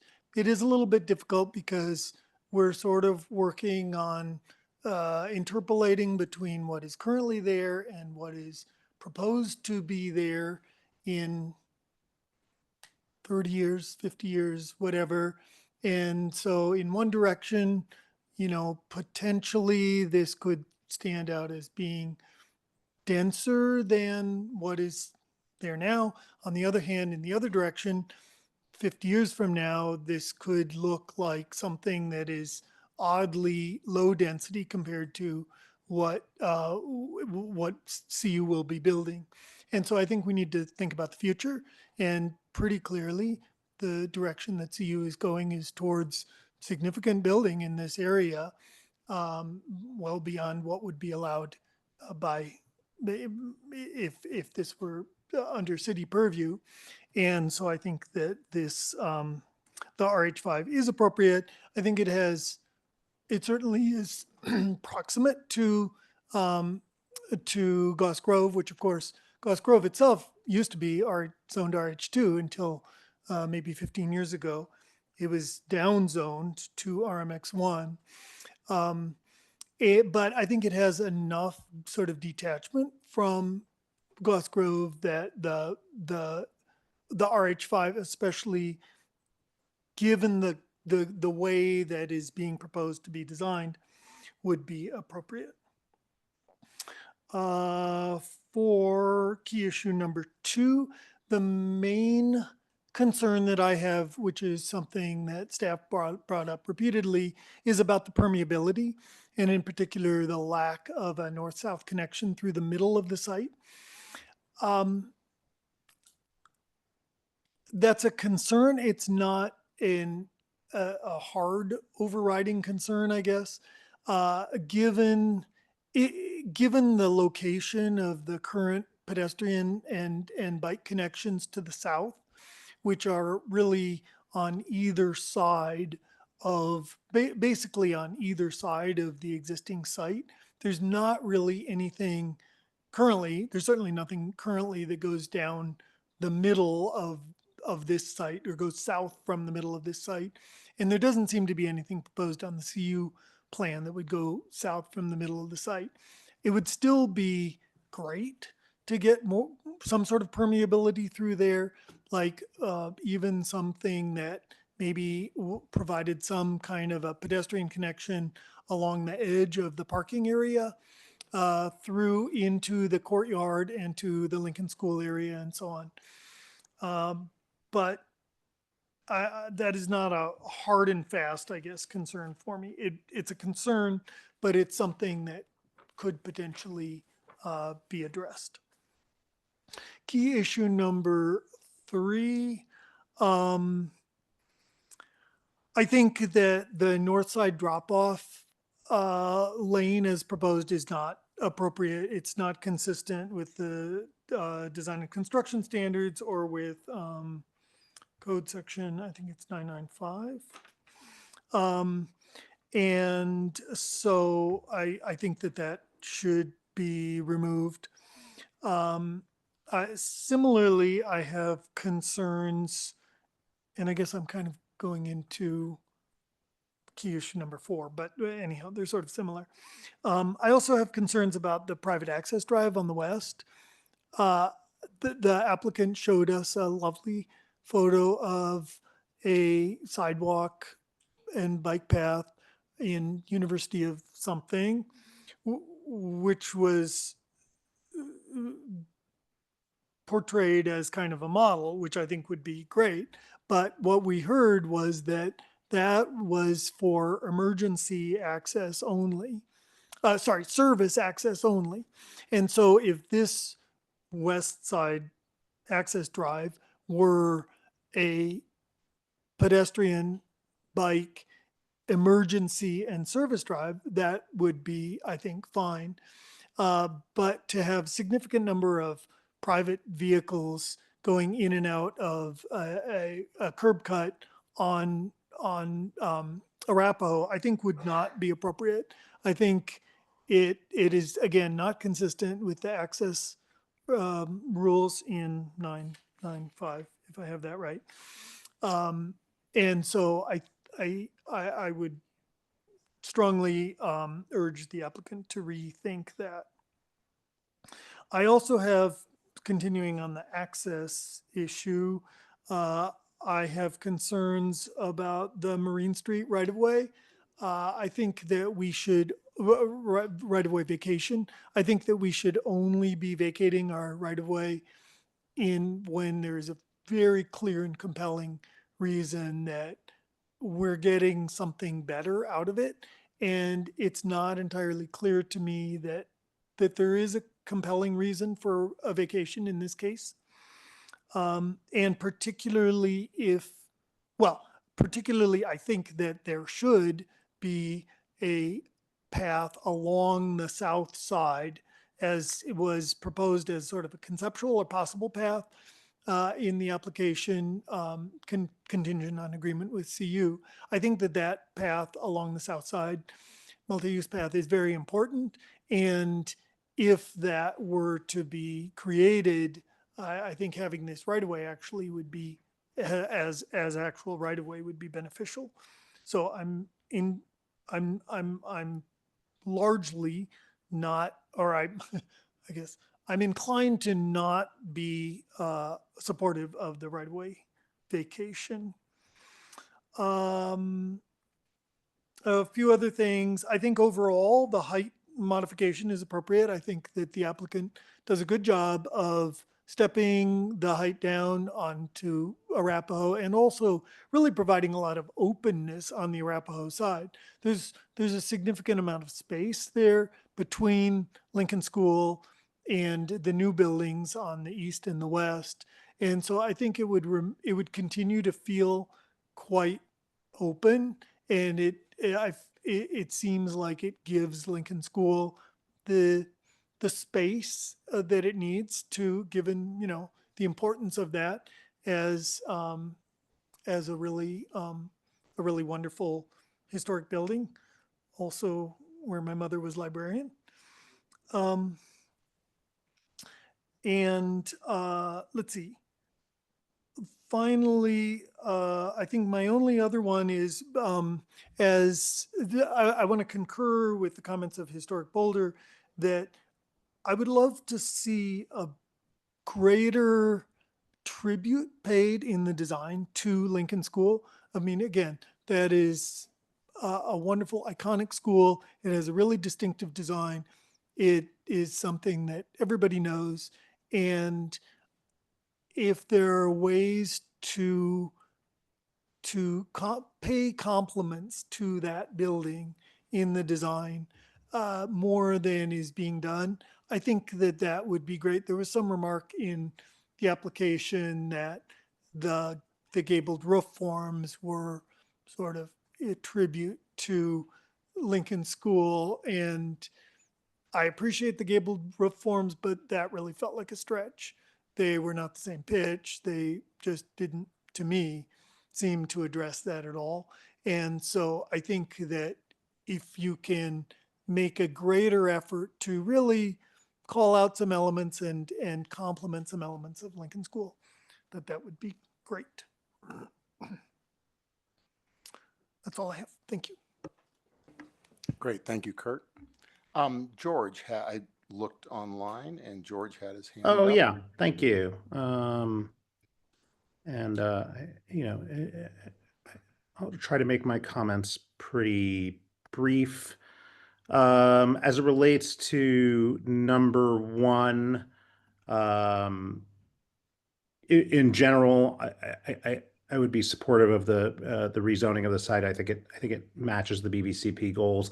Similar, Laura, I'm not sure that RH5 is necessarily appropriate. I could see returning back to RH1. I could see an argument for RH5, but it would have to be a very strong one. And so I would encourage the developer to think through that. I get the desire to multiply the FAR by 2.5 of what was there prior to being turned public. I do want to make the distinction, a few distinctions. One, this is not CU buying the land. It's a private, for-profit, luxury student housing developer. These are not dorms. They do not have the same, they do not carry the same benefit. And also the motivation of the people behind it is corporate profit motive, not directly tied to the same kind of motivation that the school would be having in building dorms. This is only one of about 30 different hub projects across the country that this developer has, along with a whole, they already have 46,000 bedrooms under management, as they phrase it. And so I just want us to be cognizant that this is not necessarily the same type of thing that we would see that we're, the buildings near here are being built as CU dorms. I'm also concerned that we are overweighting what CU is doing, where we have no control over what they're building. The current building under construction would not have been approved through our processes. And to link that to provide approval for additional height here, I think is a mistake. I don't think we're weighing the Goss-Grove neighborhood enough, or at least I haven't even heard from the developer that they're really considering that. So I would ask for that to be more strongly considered when they come back. That being said, I do appreciate the building step down on Arapahoe. I think it could be taken further in order, it would need to be taken further, at least from my perspective, to honor the neighborhood that it's in and also our planning processes versus CU planning processes. I think that to Kurt's point, and I agree with Kurt and Laura there, that I thought the space afforded to the school, I thought the saving of the champion trees and how it's sited is actually really elegantly done. That being said, the one thing I would say is that the height of the Lincoln building seems almost swallowed by the height of the surrounding buildings. And so when it came back, I would look for the Lincoln building to play more prominence as it relates to height. I understand the FAR concerns of the developer, but also I think that would be appropriate. So that would be some conceptual site plan feedback that may be different than others. And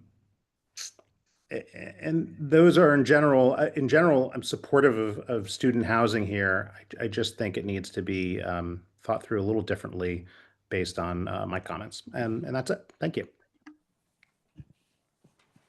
Mason? Thanks, George.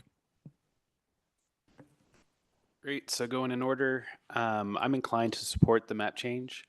with Naropa selling the property, the public use that that was justified, the public land use designation is going away.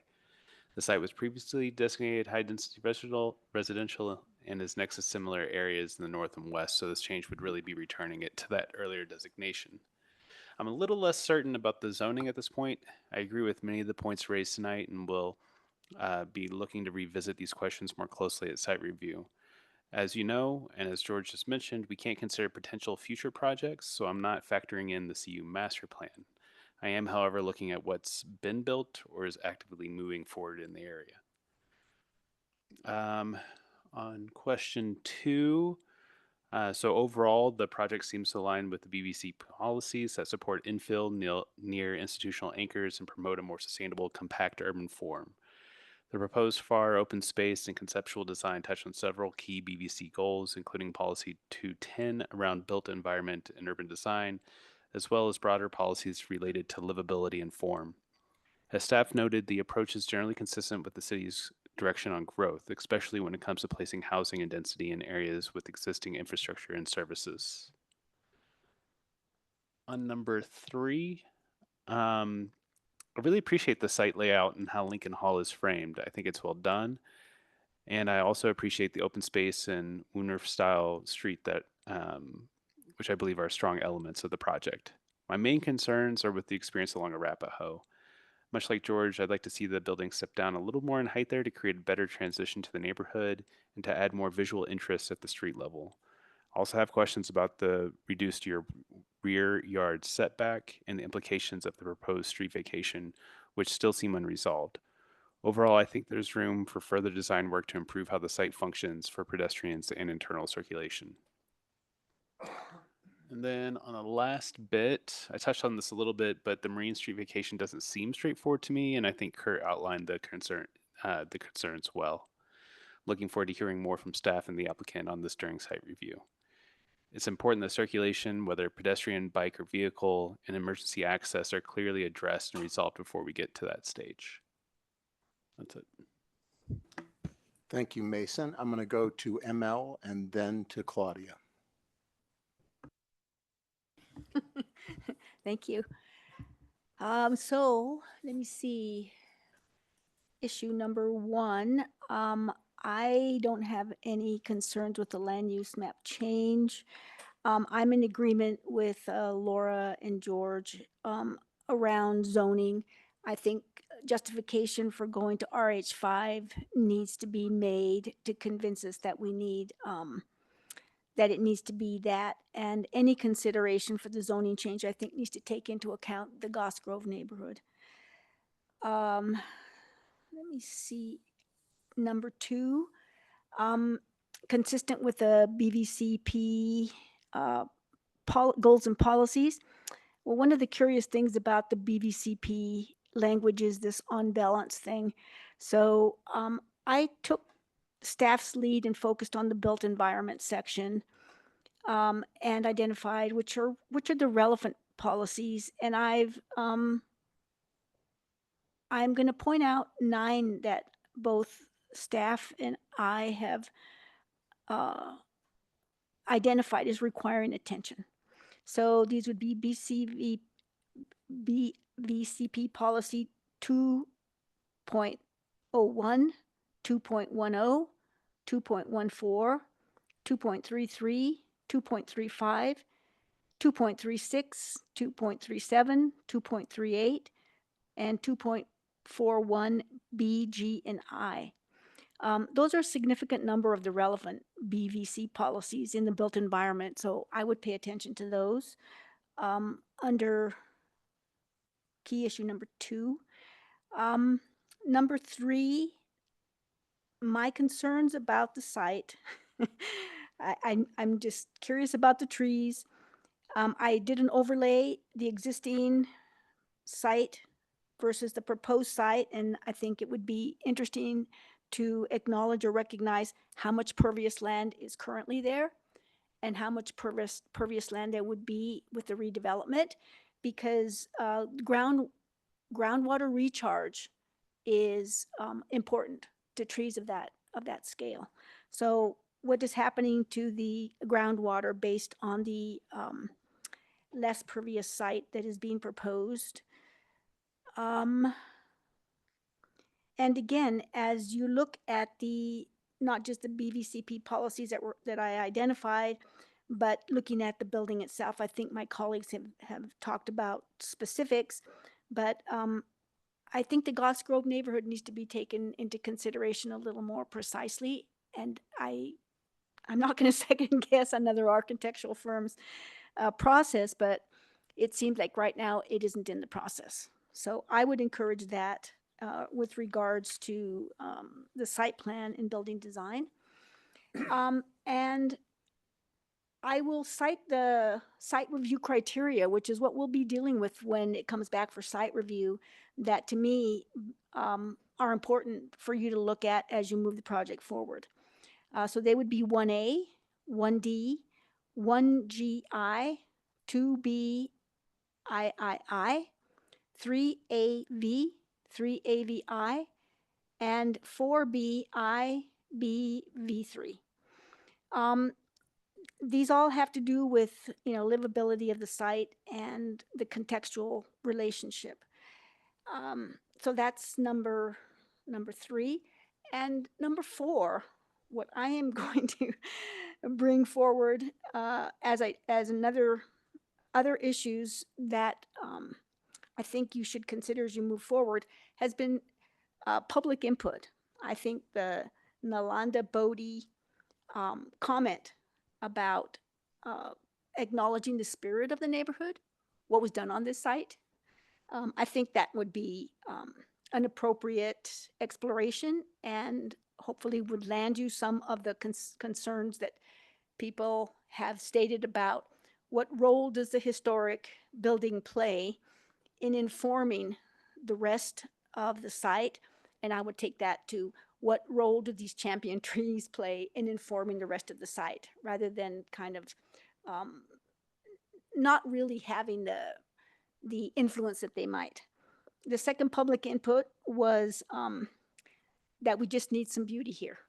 We don't often talk about beauty because it's not in our policy, but I would encourage you. This site has not just been a building, it's been a place.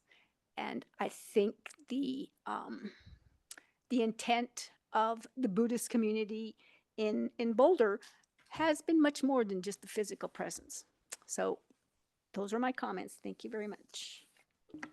Thank you, ML. Okay, Claudia. All right, I will take these questions more or less in order. I think that the proposed land use map change does meet the BVCP criteria for making that change and continues the BVCP's vision of this CU campus area as being both a center for educational uses and high-intensity student housing. So I do support that request.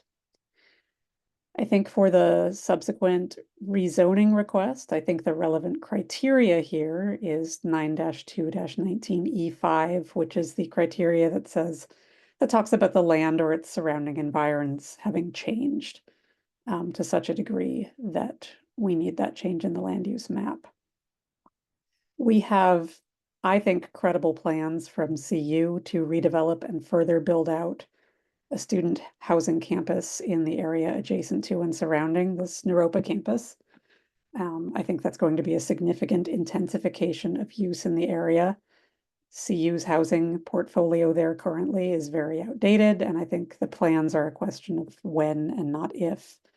And they suggest densities closer to RH5 than RH1 based on what we are seeing so far. So I think the responsible thing to do, especially given our broader housing needs in the city, is to acknowledge and respond to that reality of CU's housing plans there. And I think that RH5, along with the additional height that's being requested, so long as the developer meets the relevant criteria for that height, is the way to do that. So I would lean towards RH5 supporting that request. At site review, we're going to be asked to evaluate compatibility with neighborhood context. And I think some of my colleagues have touched on this. This site exists on a very sharp boundary between new high-density student housing and the remnants of a historic neighborhood of small homes and infill apartments. And I think the applicant could reasonably demonstrate compatibility with either of these development patterns and satisfy the code. But because we are doing a somewhat discretionary review on that, and given some of the concerns that you've heard tonight, I would suggest you give special attention to how the site plan and building design manages that transition across Arapahoe. I think the drop down to 3 stories that you're showing in these plans, along with a significant setback along Arapahoe, is very helpful here. If there are other design elements that you can incorporate, I think that both the neighbors and my colleagues would look favorably on that. Other things related to site plan and building design, I agree with staff's analysis with regard to some of the facade lengths, the permeability of the site and design, and the responsiveness to the surrounding environment. I would hope at site review to see some improvements around view corridors or movement corridors across the site from north to south, breaking up some of that mass a bit, and potentially other design elements that might strengthen the connection, again, both visually and in terms of movement to the CU campus and to the Boulder Creek, which is also part of the context of this site. And in the same vein, I think because of the surroundings, including the pedestrian and bike paths, and given what I think is an opportunity that you have here by having minimal parking on the site, to continue to be thinking about how to make this a 4-sided design, right? So we really have aspects of the public realm, arguably, on all sides of this site. And we will be thinking about that at site review. And then a final design element that I want to call out, again, is that loop drive that's currently proposed on Arapahoe. I do appreciate the thought given to having a kind of pickup and drop off zone, especially given the minimal parking that you're proposing here. But I think, as Kurt has pointed out and as staff is pointing out, there's significant hazards to pedestrians, bikes, and others doing that many curb cuts there on Arapahoe. I would note that right now, given the sidewalk conditions there, the bike share station, the bus stop, that Arapahoe Street interface is currently kind of a front door to the Naropa campus without having car access. And if there are ways that we can preserve that, I think that would be helpful. And I think it would also improve the interface with the Goss Grove neighborhood across the street by calming some of the activity on that side of the property. It sounds, based on the discussion, that might be dependent on getting emergency access on that portion of 22nd Street. And so I hope you will continue to explore that. And hopefully we can get rid of that loop drive and relocate some of that functionality and access. I think that's it for me. Okay, thank you, Claudia. Okay, I'm going to have a few comments. First, I think I really commend the board for their analysis, and I generally concur with everything I've heard here tonight. In regard to item 1, the land use map and rezoning, I'm inclined to be supportive of the map change, and like Claudia, in support of RH5. And I think that the context that we have, again, I visited the site today and looked at what is there, what is going to be there. And I think that especially with what is in the works with CU, and I think while I understand George's point, I think we live in the world that we have, and we live in the world that CU chooses to build. And so we do have to respond to that. And I think RH5 would likely be an appropriate choice. I concur with staff in regard to the the mistake of fact attempt at rezoning or and changing land use. We shouldn't be afraid of change, but we need to advocate for change that is based on merit rather than a mistake. And so I think coming back with the project, looking for a change of code based on merit is preferable. I generally concur with a lot of staff's comments in the packet, and the applicant would do well to pay them attention. I think in some cases they don't go far enough, and I think in particular I'm going to talk about roof forms, which I seem to do lately.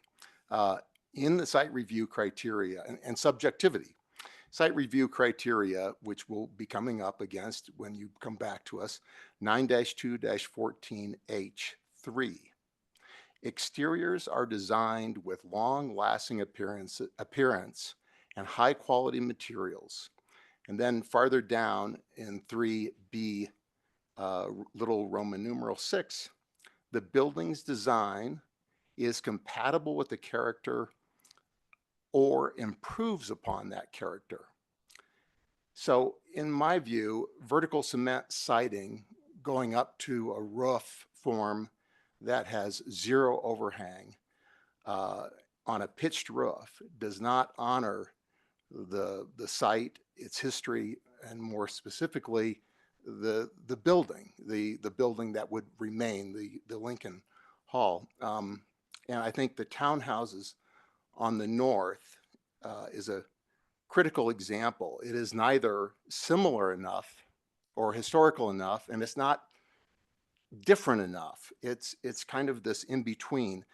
And I think I can point to the current buildings going up at Diagonal Plaza that are almost done, that this kind of vertical siding, zero overhang roof, I think it's a building typology that is a trend. It's a current vernacular, and I don't think its use at this site does well for the site or the building design or the need for beauty. But I can also point to another really similar site in some ways, and that's the Washington School site at Broadway and Cedar. An old school that was redeveloped into a mix of co-housing and townhouses and saving of other historic buildings. And I know that Washington School, that site is very different, but at the same time, there's some real similarities there. And I think that's a very successful site. And I think it can be an example of what could be done with historic buildings, speaking to new buildings, and bringing a more cohesive design to the whole project. And I point to the BVC policy 2.41B, which begins with the context, period. Projects should become a coherent part of the neighborhood in which they are placed. Special attention will be given to protecting and enhancing the quality of established residential areas that are adjacent to business areas. What I want to get to here is and Mel has talked about working with the neighbors in Goss Grove. I want to talk about the best buildings in Goss Grove are some of the older cottage forms, and some of there are some outside of the 70s apartment buildings that were built. There are some really great some great homes in Goss Grove, and I think that again, whatever language vocabulary you want to use in your design, I'm not here to tell you how to design it, but it needs to speak both to the Lincoln Hall and to the Goss Grove neighborhood. And my colleagues have touched on all the other access issues, so I won't go back into that. And that's concludes my comments. So I think we are done with our concept review. Thank you to the applicant. Okay, if there's any response to anything, you can make a quick comment. I'll just touch on a couple of points Oh, go ahead and turn on your, there you go. Thank you. I'll just touch on a couple of points. Firstly, I really appreciate you bringing up Washington School as the architect on that project. And having gone through 4 years of review in this room to get it approved in front of this board and city council, believe me, it wasn't easy. And so I hear you about compatibility, and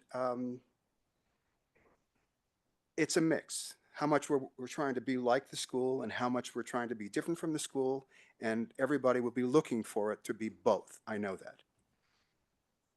Secondly, I'd like to touch on the land use map change, which you seem to all be in support of, and that's fundamental to what we're trying to accomplish. And I thank you for that on behalf of everyone here. Thirdly, the increase from RH1 to RH5 being from 0.67 to 1.5 FAR as 2.5 times the allowable FAR, one might look at it a different way, which is that today the public zoning has no limit on FAR. And so to down zone from public to RH1 is a very substantial drop. RH1 at a 0.67 FAR is much closer to a single family residential FAR, which is a 0.5. So there's really no comparison, and I won't say the impact it would have on this project because I think you can calculate that pretty quickly. And thirdly, in terms of the drop off in front of the Lincoln School, we don't have any problem letting that go, but it is important, very important, that we be able to have a drop off somewhere. And right now, the only other access that we have for a drop off is in the garage off of Marine Street. So to not allow for the possibility of DoorDash and others secondary vehicle entry to that principal structure, we can't do it on Arapahoe. We know that. And we're not looking for a lot of traffic here.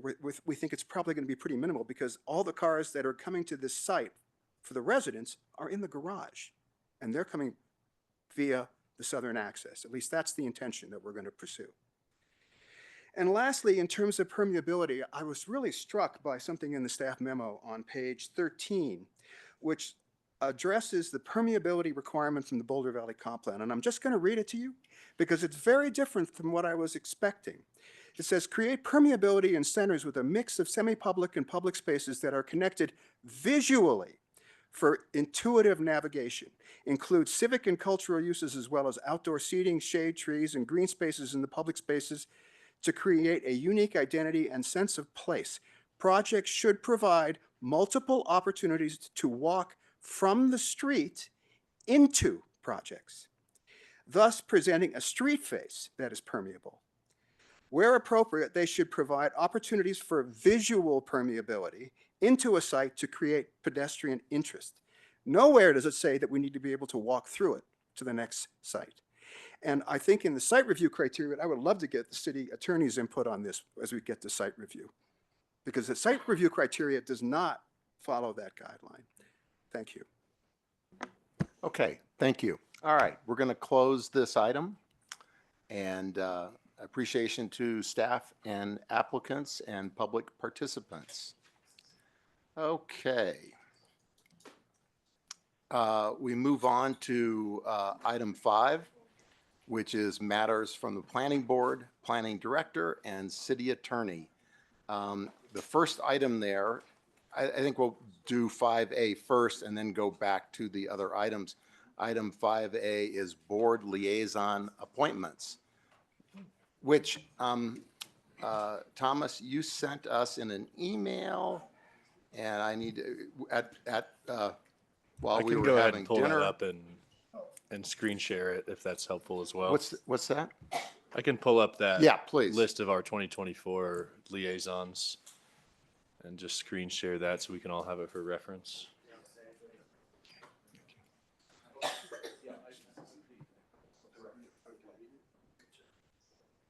Okay, so I guess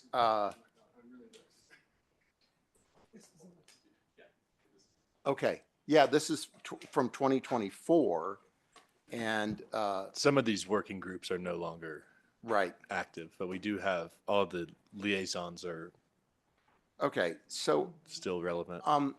the landmarks, the ex officio membership is gone on landmarks. Has someone been going to HAB? You, ML? And are you continuing to go to HAB? Yes, I have been going to HAB, and unless somebody else wants to be that liaison, I can continue to go because it's a fine board. Okay, well, we're just gonna determine what we're actually working on tonight before we, okay, we have HAB, we have DAB, which is a liaison. Okay, and we have the Greenways Committee. Yeah, and I've been on DAB. I've been shocked at how many DAB meetings have been canceled. I don't think they've really met much this year. Well, I don't have we haven't referred them anything, and I keep seeing nothing on the calendar. Yeah. DAB. But that doesn't mean we don't need a liaison. So Yeah, we have absolutely. HAB, DAB, Greenways, which also hasn't met for 2 years. The use table liaisons is gone. Gone. The airport working group is gone. And the BJP2 multi-board group, Kurt, how'd you do on that? I did great. I went to 2 meetings, but I think that is over. Okay. So we have 3, HAB, DAB, and Greenways. We also have the opportunity to add a board or boards. A what? Well, from my standpoint, we have the opportunity.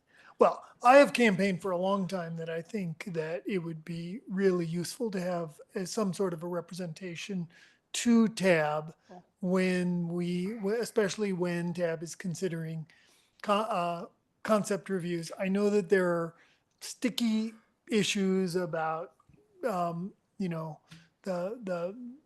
people, how quasi-judicial procedure would work and so on. But I would love to have that remain as an open possibility. So tonight, staff, do we have let's say we followed up with Kurt's suggestion and we said, oh, we want a liaison to TAB and we're going to appoint one tonight. Is that within, or is this, I mean, we're getting into a funny policy issue here. Yeah, there are code requirements for an ex officio board member at HAB. There used to be one for the Landmarks Board, but there is, for example, none for the Design Advisory Board. That's just existed for many years because sometimes there's overlap in project review and. I'm sorry, does DAB is not? It's not required under the code that you have a liaison for DAB. It's just been practiced for a long time. So there could be a similar liaison to TAB, and there was one for a period of time.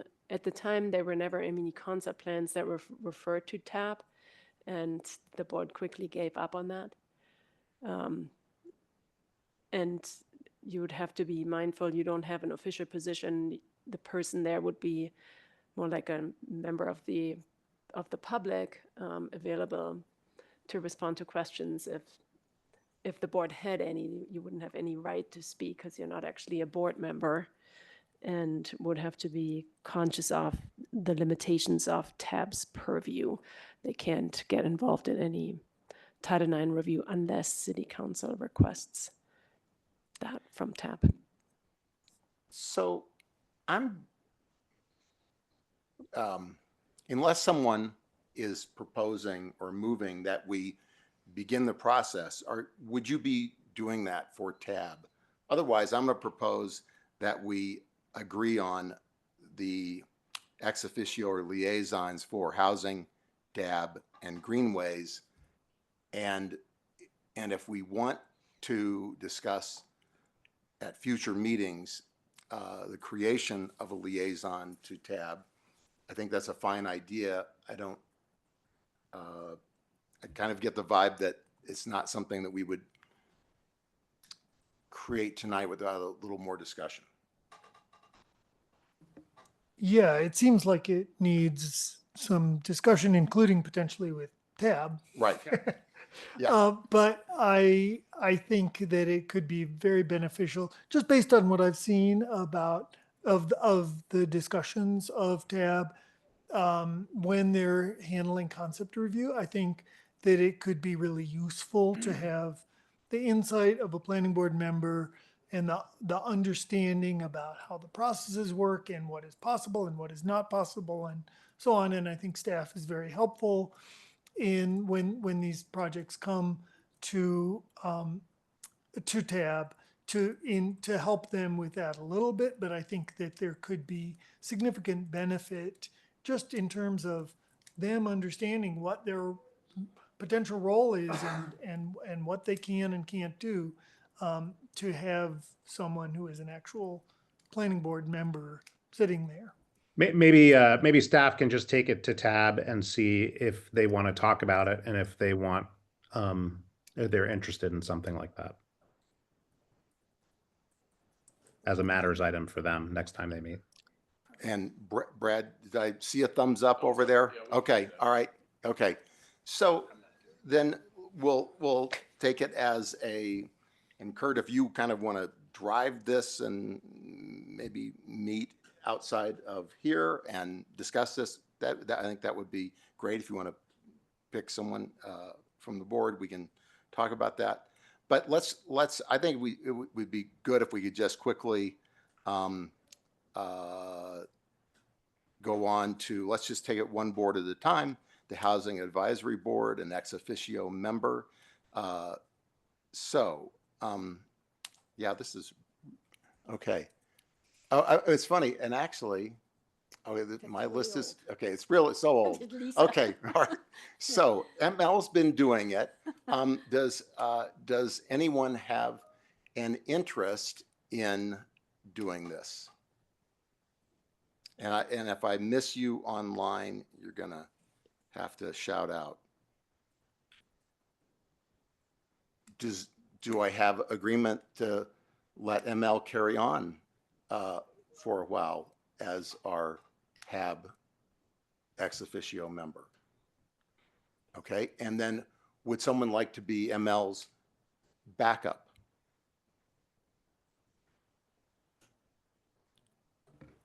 I can be ML's backup unless somebody else wants it. I was the liaison the year before ML took it and really enjoyed those folks, had a great time, and I always learn from those meetings. But if somebody else wants it, jump right in. Okay, I'm seeing a lot of shaking heads here. At least Claudia is saying no. Okay. Well, actually, I've Okay. never been a representative to HAB, so I would. Do you have a that. desire to actually be the representative? Did you just a No, little shy? be backup. Okay, be backup. Okay. Yeah, All right. I think Okay. ML is doing an outstanding job Okay. as the main All right. representative, But and I would not want to take that away from her. everyone needs good backup. Okay. All right. You got ML's back. All right. The Design Advisory Board is a liaison position. I held that for a year. ML's done it. It's me this year. I'm telling you, we haven't. I can't remember the last time that DAB met. Okay. Still need does George? Do you want? I guess my point is that whoever takes on is not gonna. This is gonna be a few board meetings in the year, if that. So take a look at it as sort of the level of responsibility that we be carrying, because I know there's some reluctancy of just committing more time. So I don't want to do it again, but I just want to kind of voice that I don't think it's not as big commitment as one might think. Anybody? Wow. I found it to be a learning experience when we met. You get to really get into the design. And so as a planning board representative, you bring a more of a, I don't know, ground level view of it, and the design side rises. It's fun to have the design side be the focus versus some criteria side. What day of the week do they meet? Yeah. That's my night with the kids. Okay. Yeah. Okay. Have you done it? I have not been the liaison to DAB. I think I was George's backup this year, but was never called upon. I'm the liaison to the BVCP Oh. process subcommittee, and Okay. I'm got other things on my plate. But if no one else is stepping forward, I will step forward for DAB because I'm sure they are also Kurt, fine have you done it? folks. I have not done it, so I would be happy to be the main I think person. that'd be great. The main person not attending Okay. any meetings. Can I get a unanimous thumbs up for Kurt to be the Yes. DAB representative? Okay. And I can be Kurt's backup. Okay. If that's good with everyone, Kurt is our DAB liaison and Laura is backup. Okay. The Cherry Greenways Committee. Okay. I'm just going to put it out there. I want to do it. Do it. Because I've done it in the past. I'm disappointed that we haven't met for 2 years, and I want to make that happen because it's incredibly important. So can I be that? Okay. So I just want to say that I think there's a really strong linkage with the BVCP update because there's a lot of talk about, pollinator corridors and trying to integrate greenways through the city and the importance of that. And I think that this could be your moment, Mark, to Okay. revitalize greenways. Be the change I'm looking for. Okay. All right. But I need a backup for the one meeting or two. Okay. Or now, Wednesday afternoon. okay. Claudia hasn't, I was just gonna, you're already Claudia, you want to be my backup? How many meetings are you planning to convene of this, Mark? Well, so, Not even yours. 100%, I 100% can't, increase I since we've cannot gone for- commit additional weekday evenings. I can't. Okay, yeah, well, it's so far, again, they haven't met for 2 years. So, All right. okay. You can put me down as a backup. Okay, all right, that sounds good. Okay, and then I don't think there's any other appointments to be made. Again, TAB is a possibility. Kurt's going to work on that with others. And okay, we're on to, unless anyone has any more comments here, we're on to matters from staff. Well, good evening, Planning Board. First of all, thank you again, as I always try to make a point to say, for your service and time. We appreciate what you do and the time that you put in for preparing for this. We appreciate the relationship with you as staff, and I wanted to have a little bit of a frank conversation with you tonight. I had met this last week with both Charles and Christopher about the next 6 months and the scheduling that we have. We have a lot in the pipeline right now. Between the deadline that we're working towards for the comprehensive plan update, which is a very reasonable one, I'll mention. We've scheduled 24 months for it. A lot of jurisdictions do it in 18, so it's not a matter of rushing to do it, but we do have a prescribed time. And then also the wrap up of various legislative items. It is a very, very tight schedule for the rest of the year and into the beginning of the year. Really happy that we were able to get through the 2 agenda items this evening.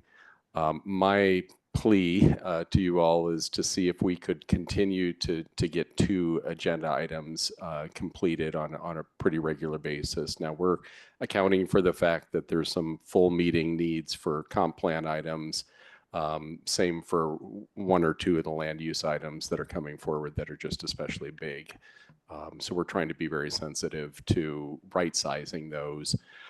But I'm really asking for your help to keep us on track. We'll do our part to keep the staff reports real tight, or the staff presentations rather real tight for you. Want to double down on the fact that the staff are always available to answer clarifying questions, in advance of the hearing. So please feel free to reach out to the staff planner in particular, but staff engineer as well, to get clarification if something's not clear, or did this get talked about kind of questions. Usually we'll know that, and we're happy to provide that in advance. But just want to give a realistic assessment of the next 6 months ahead of you, and ask for your partnership and help in doing that. I hope you know me to be an honest person, and I just want to be frank about that situation that we're facing. In the spirit of frankness, is there a message that we can work on tightening up our meetings and moving along quicker? Well, and I encouraging, any feedback from the other folks here, but I think, again, any advanced questions, clarifying questions that you can ask in advance are helpful. I have observed you all kind of checking each other on, well, is that a curiosity question or one that's tied to criteria? So that always makes a difference as well. One of the things that I've said to many people is I do appreciate that both you and council and Landmarks Board for that fact, are very diligent about reading and preparing in advance. So can't say that's always been true in my career. So that part is super helpful already. And if, you continue to do that, of course, that's a good thing as well. I think we all naturally as human beings like to make our point, even if it's been made before. So I've also heard you, not you specifically as chair, but all of you sometimes remark on it. Well, I think that point's been made, so can we move on? And just encourage some self-awareness around that as well. And I don't know if there's other suggestions from anybody else here, but those would be a few things off the top of my head. And mostly just appreciate your willingness, Mark and others, to receive the feedback in that regard too. Yeah, Kurt. Thank you for that, Brad. I have a question. Do you have any guidance? I mean, you sort of gave guidance on what should be a question in advance versus a question in the meeting. But I guess my inclination in the past has been to try to save questions for the meeting because they may be that way they're part of the public record. And so any help? Yeah, I guess I've got a couple thoughts on that. Questions to the applicant are going to be questions to the applicant. Those you can't really anticipate in advance, and they're usually going to be things that are, did you think about this, or why did you do what you did? I think clarifying questions, though, can go to staff in advance, and those can be everything like, can you explain how this configuration is done, or was there any discussion about that? I appreciate the desire to have all things on the public record, but I guess my personal opinion is those kind of clarifying questions are not critical typically. If they are, they might be not a question, but a leading question. So maybe more appropriate for comment, at that point. And if there's, again, a clarifying question that we can provide in advance of the meeting, then you can come and say, well, I understood such and such was done. I think that's inappropriate or whatever, during the comment period. But just encouraging you to, try to be aware of us as a resource and use us as much as possible. So to clarify, in a quasi-judicial item. This should be an advanced question. Yeah. Yeah. In a quasi, my very first meeting was a site review where I was actually starting to ask questions of staff, and I was told, no, don't do that.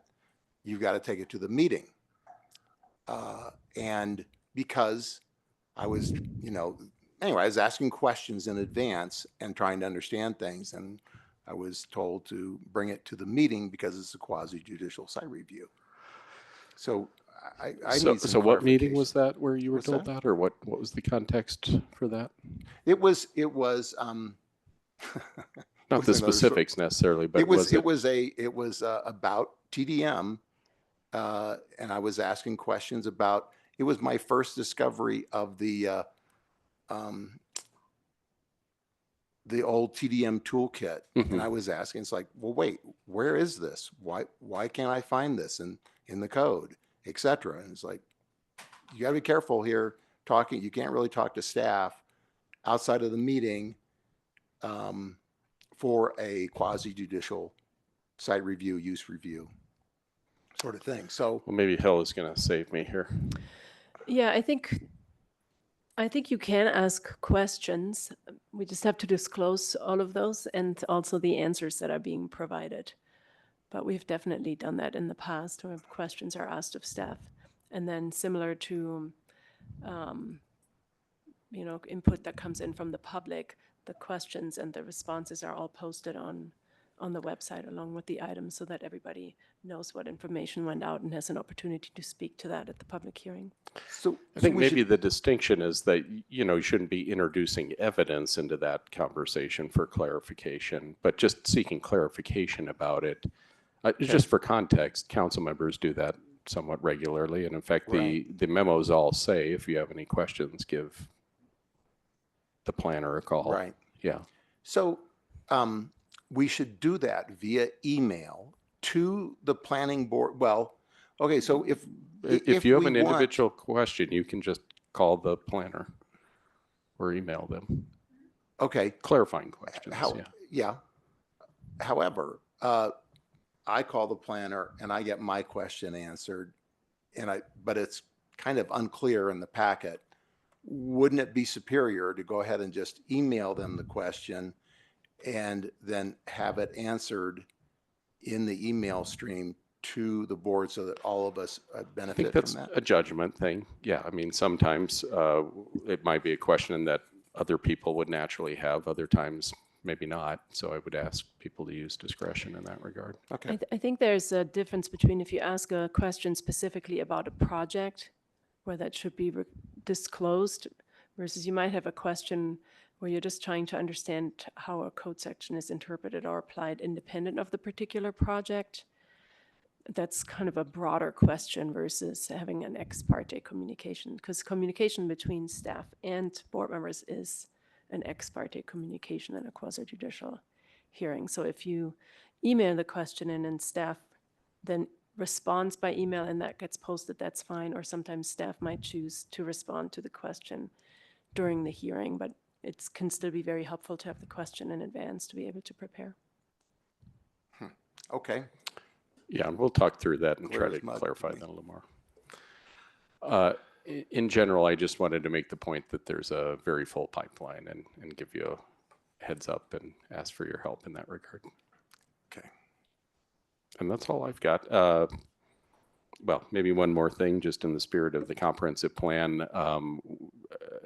Other events throughout the summer are taking place, so things are remaining active in that regard.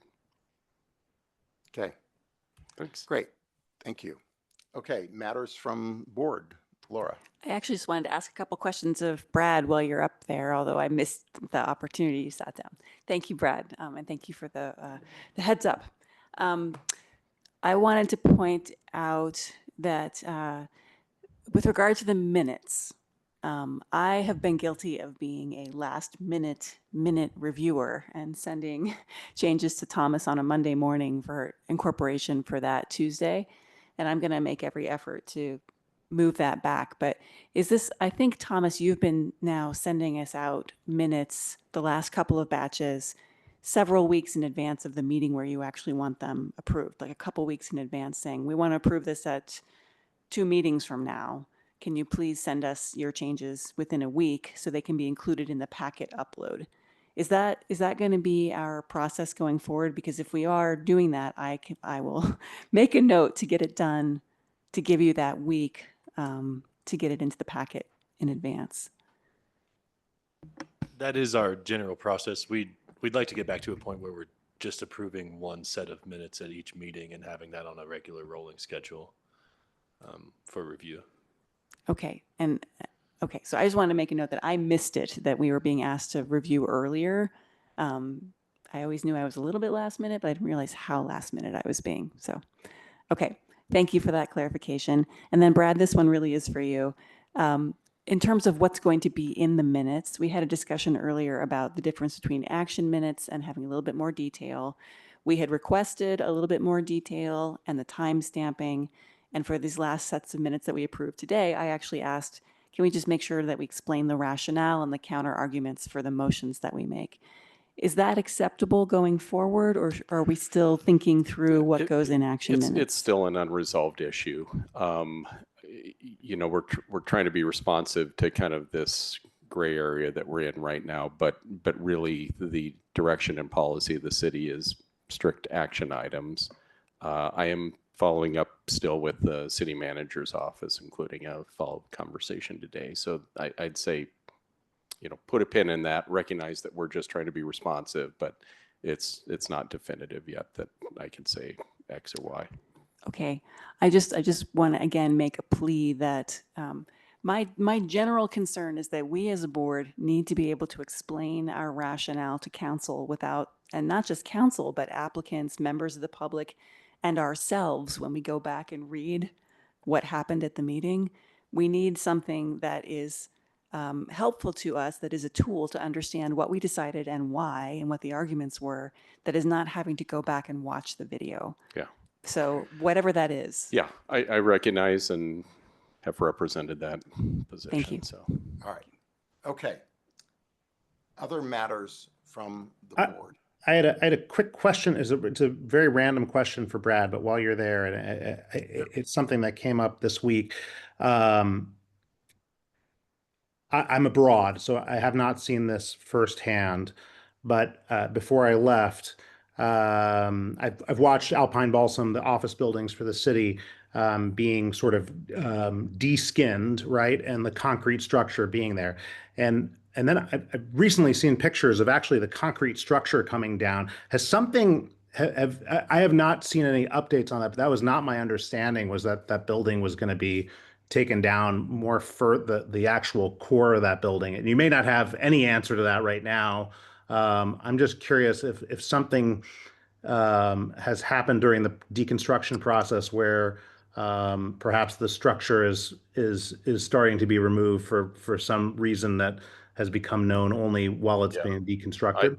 I certainly haven't heard anything of that. The last time I was by there, which admittedly was several weeks ago, was the skeleton that you kind of described. Yeah. Now there is going to be a fourth story added, so there may be some structural things that are done in response to that. But I'll ask around. I don't know unless anybody else knows. Okay. Yeah, thank you. I go by there frequently, of course, since I live just a couple blocks Yeah. away. And yeah, I had the same question, George, because that was certainly contrary to my understanding of the whole point of retaining the building. Was we were retaining a significant amount of embodied energy, carbon there, and yet it seems like there's less and less remaining. My guess is that there are certain portions, but it looks to me like there are certain portions that they're taking away and not going to take away the whole thing. And ML maybe has a perspective too. But yeah, it was definitely a surprise and a little bit of a disappointment. I'm happy to follow up. I just don't Yeah, know. that would be good because it's interesting, they took off the elevator shaft, which makes sense. But then they're taking off the structural floors. They've removed the floor and it's odd because it appeared that it was being stabilized to be retained. So I agree with you, George. You want more pictures? I can send you more. It's getting removed. And it's kind of surprising. So you should put signs up on the site. Yeah, a little clarity would be helpful if you can provide some in the next meeting or two. Thanks. Okay. Anything from the city attorney? Nothing from me. Thank you. Okay. Anything else from the board? I did send out the article, and again, read the article, but if anyone has questions about Middle Income Housing Summit or the Middle Housing Summit, I'm happy to comment on that at any time, but it's late and some people look really sleepy. So, and I'm referring to Claudia, not George. George, you look wide awake. Okay. I just want to point out for anyone who's not aware, Claudia is in Vienna and it is like 6 in the morning or 5 in the morning where she is. She's been up with us all night. So thank you, Claudia. A big round of applause for Claudia. Yay, Claudia. It's 6:10 where I am too. So Wait, where are you, George? Where are you, George? Sweden. Oh my gosh. You both have been up all night. Thank you so much. Okay. All right. I'm going to conclude the meeting. We are adjourned. Thank you.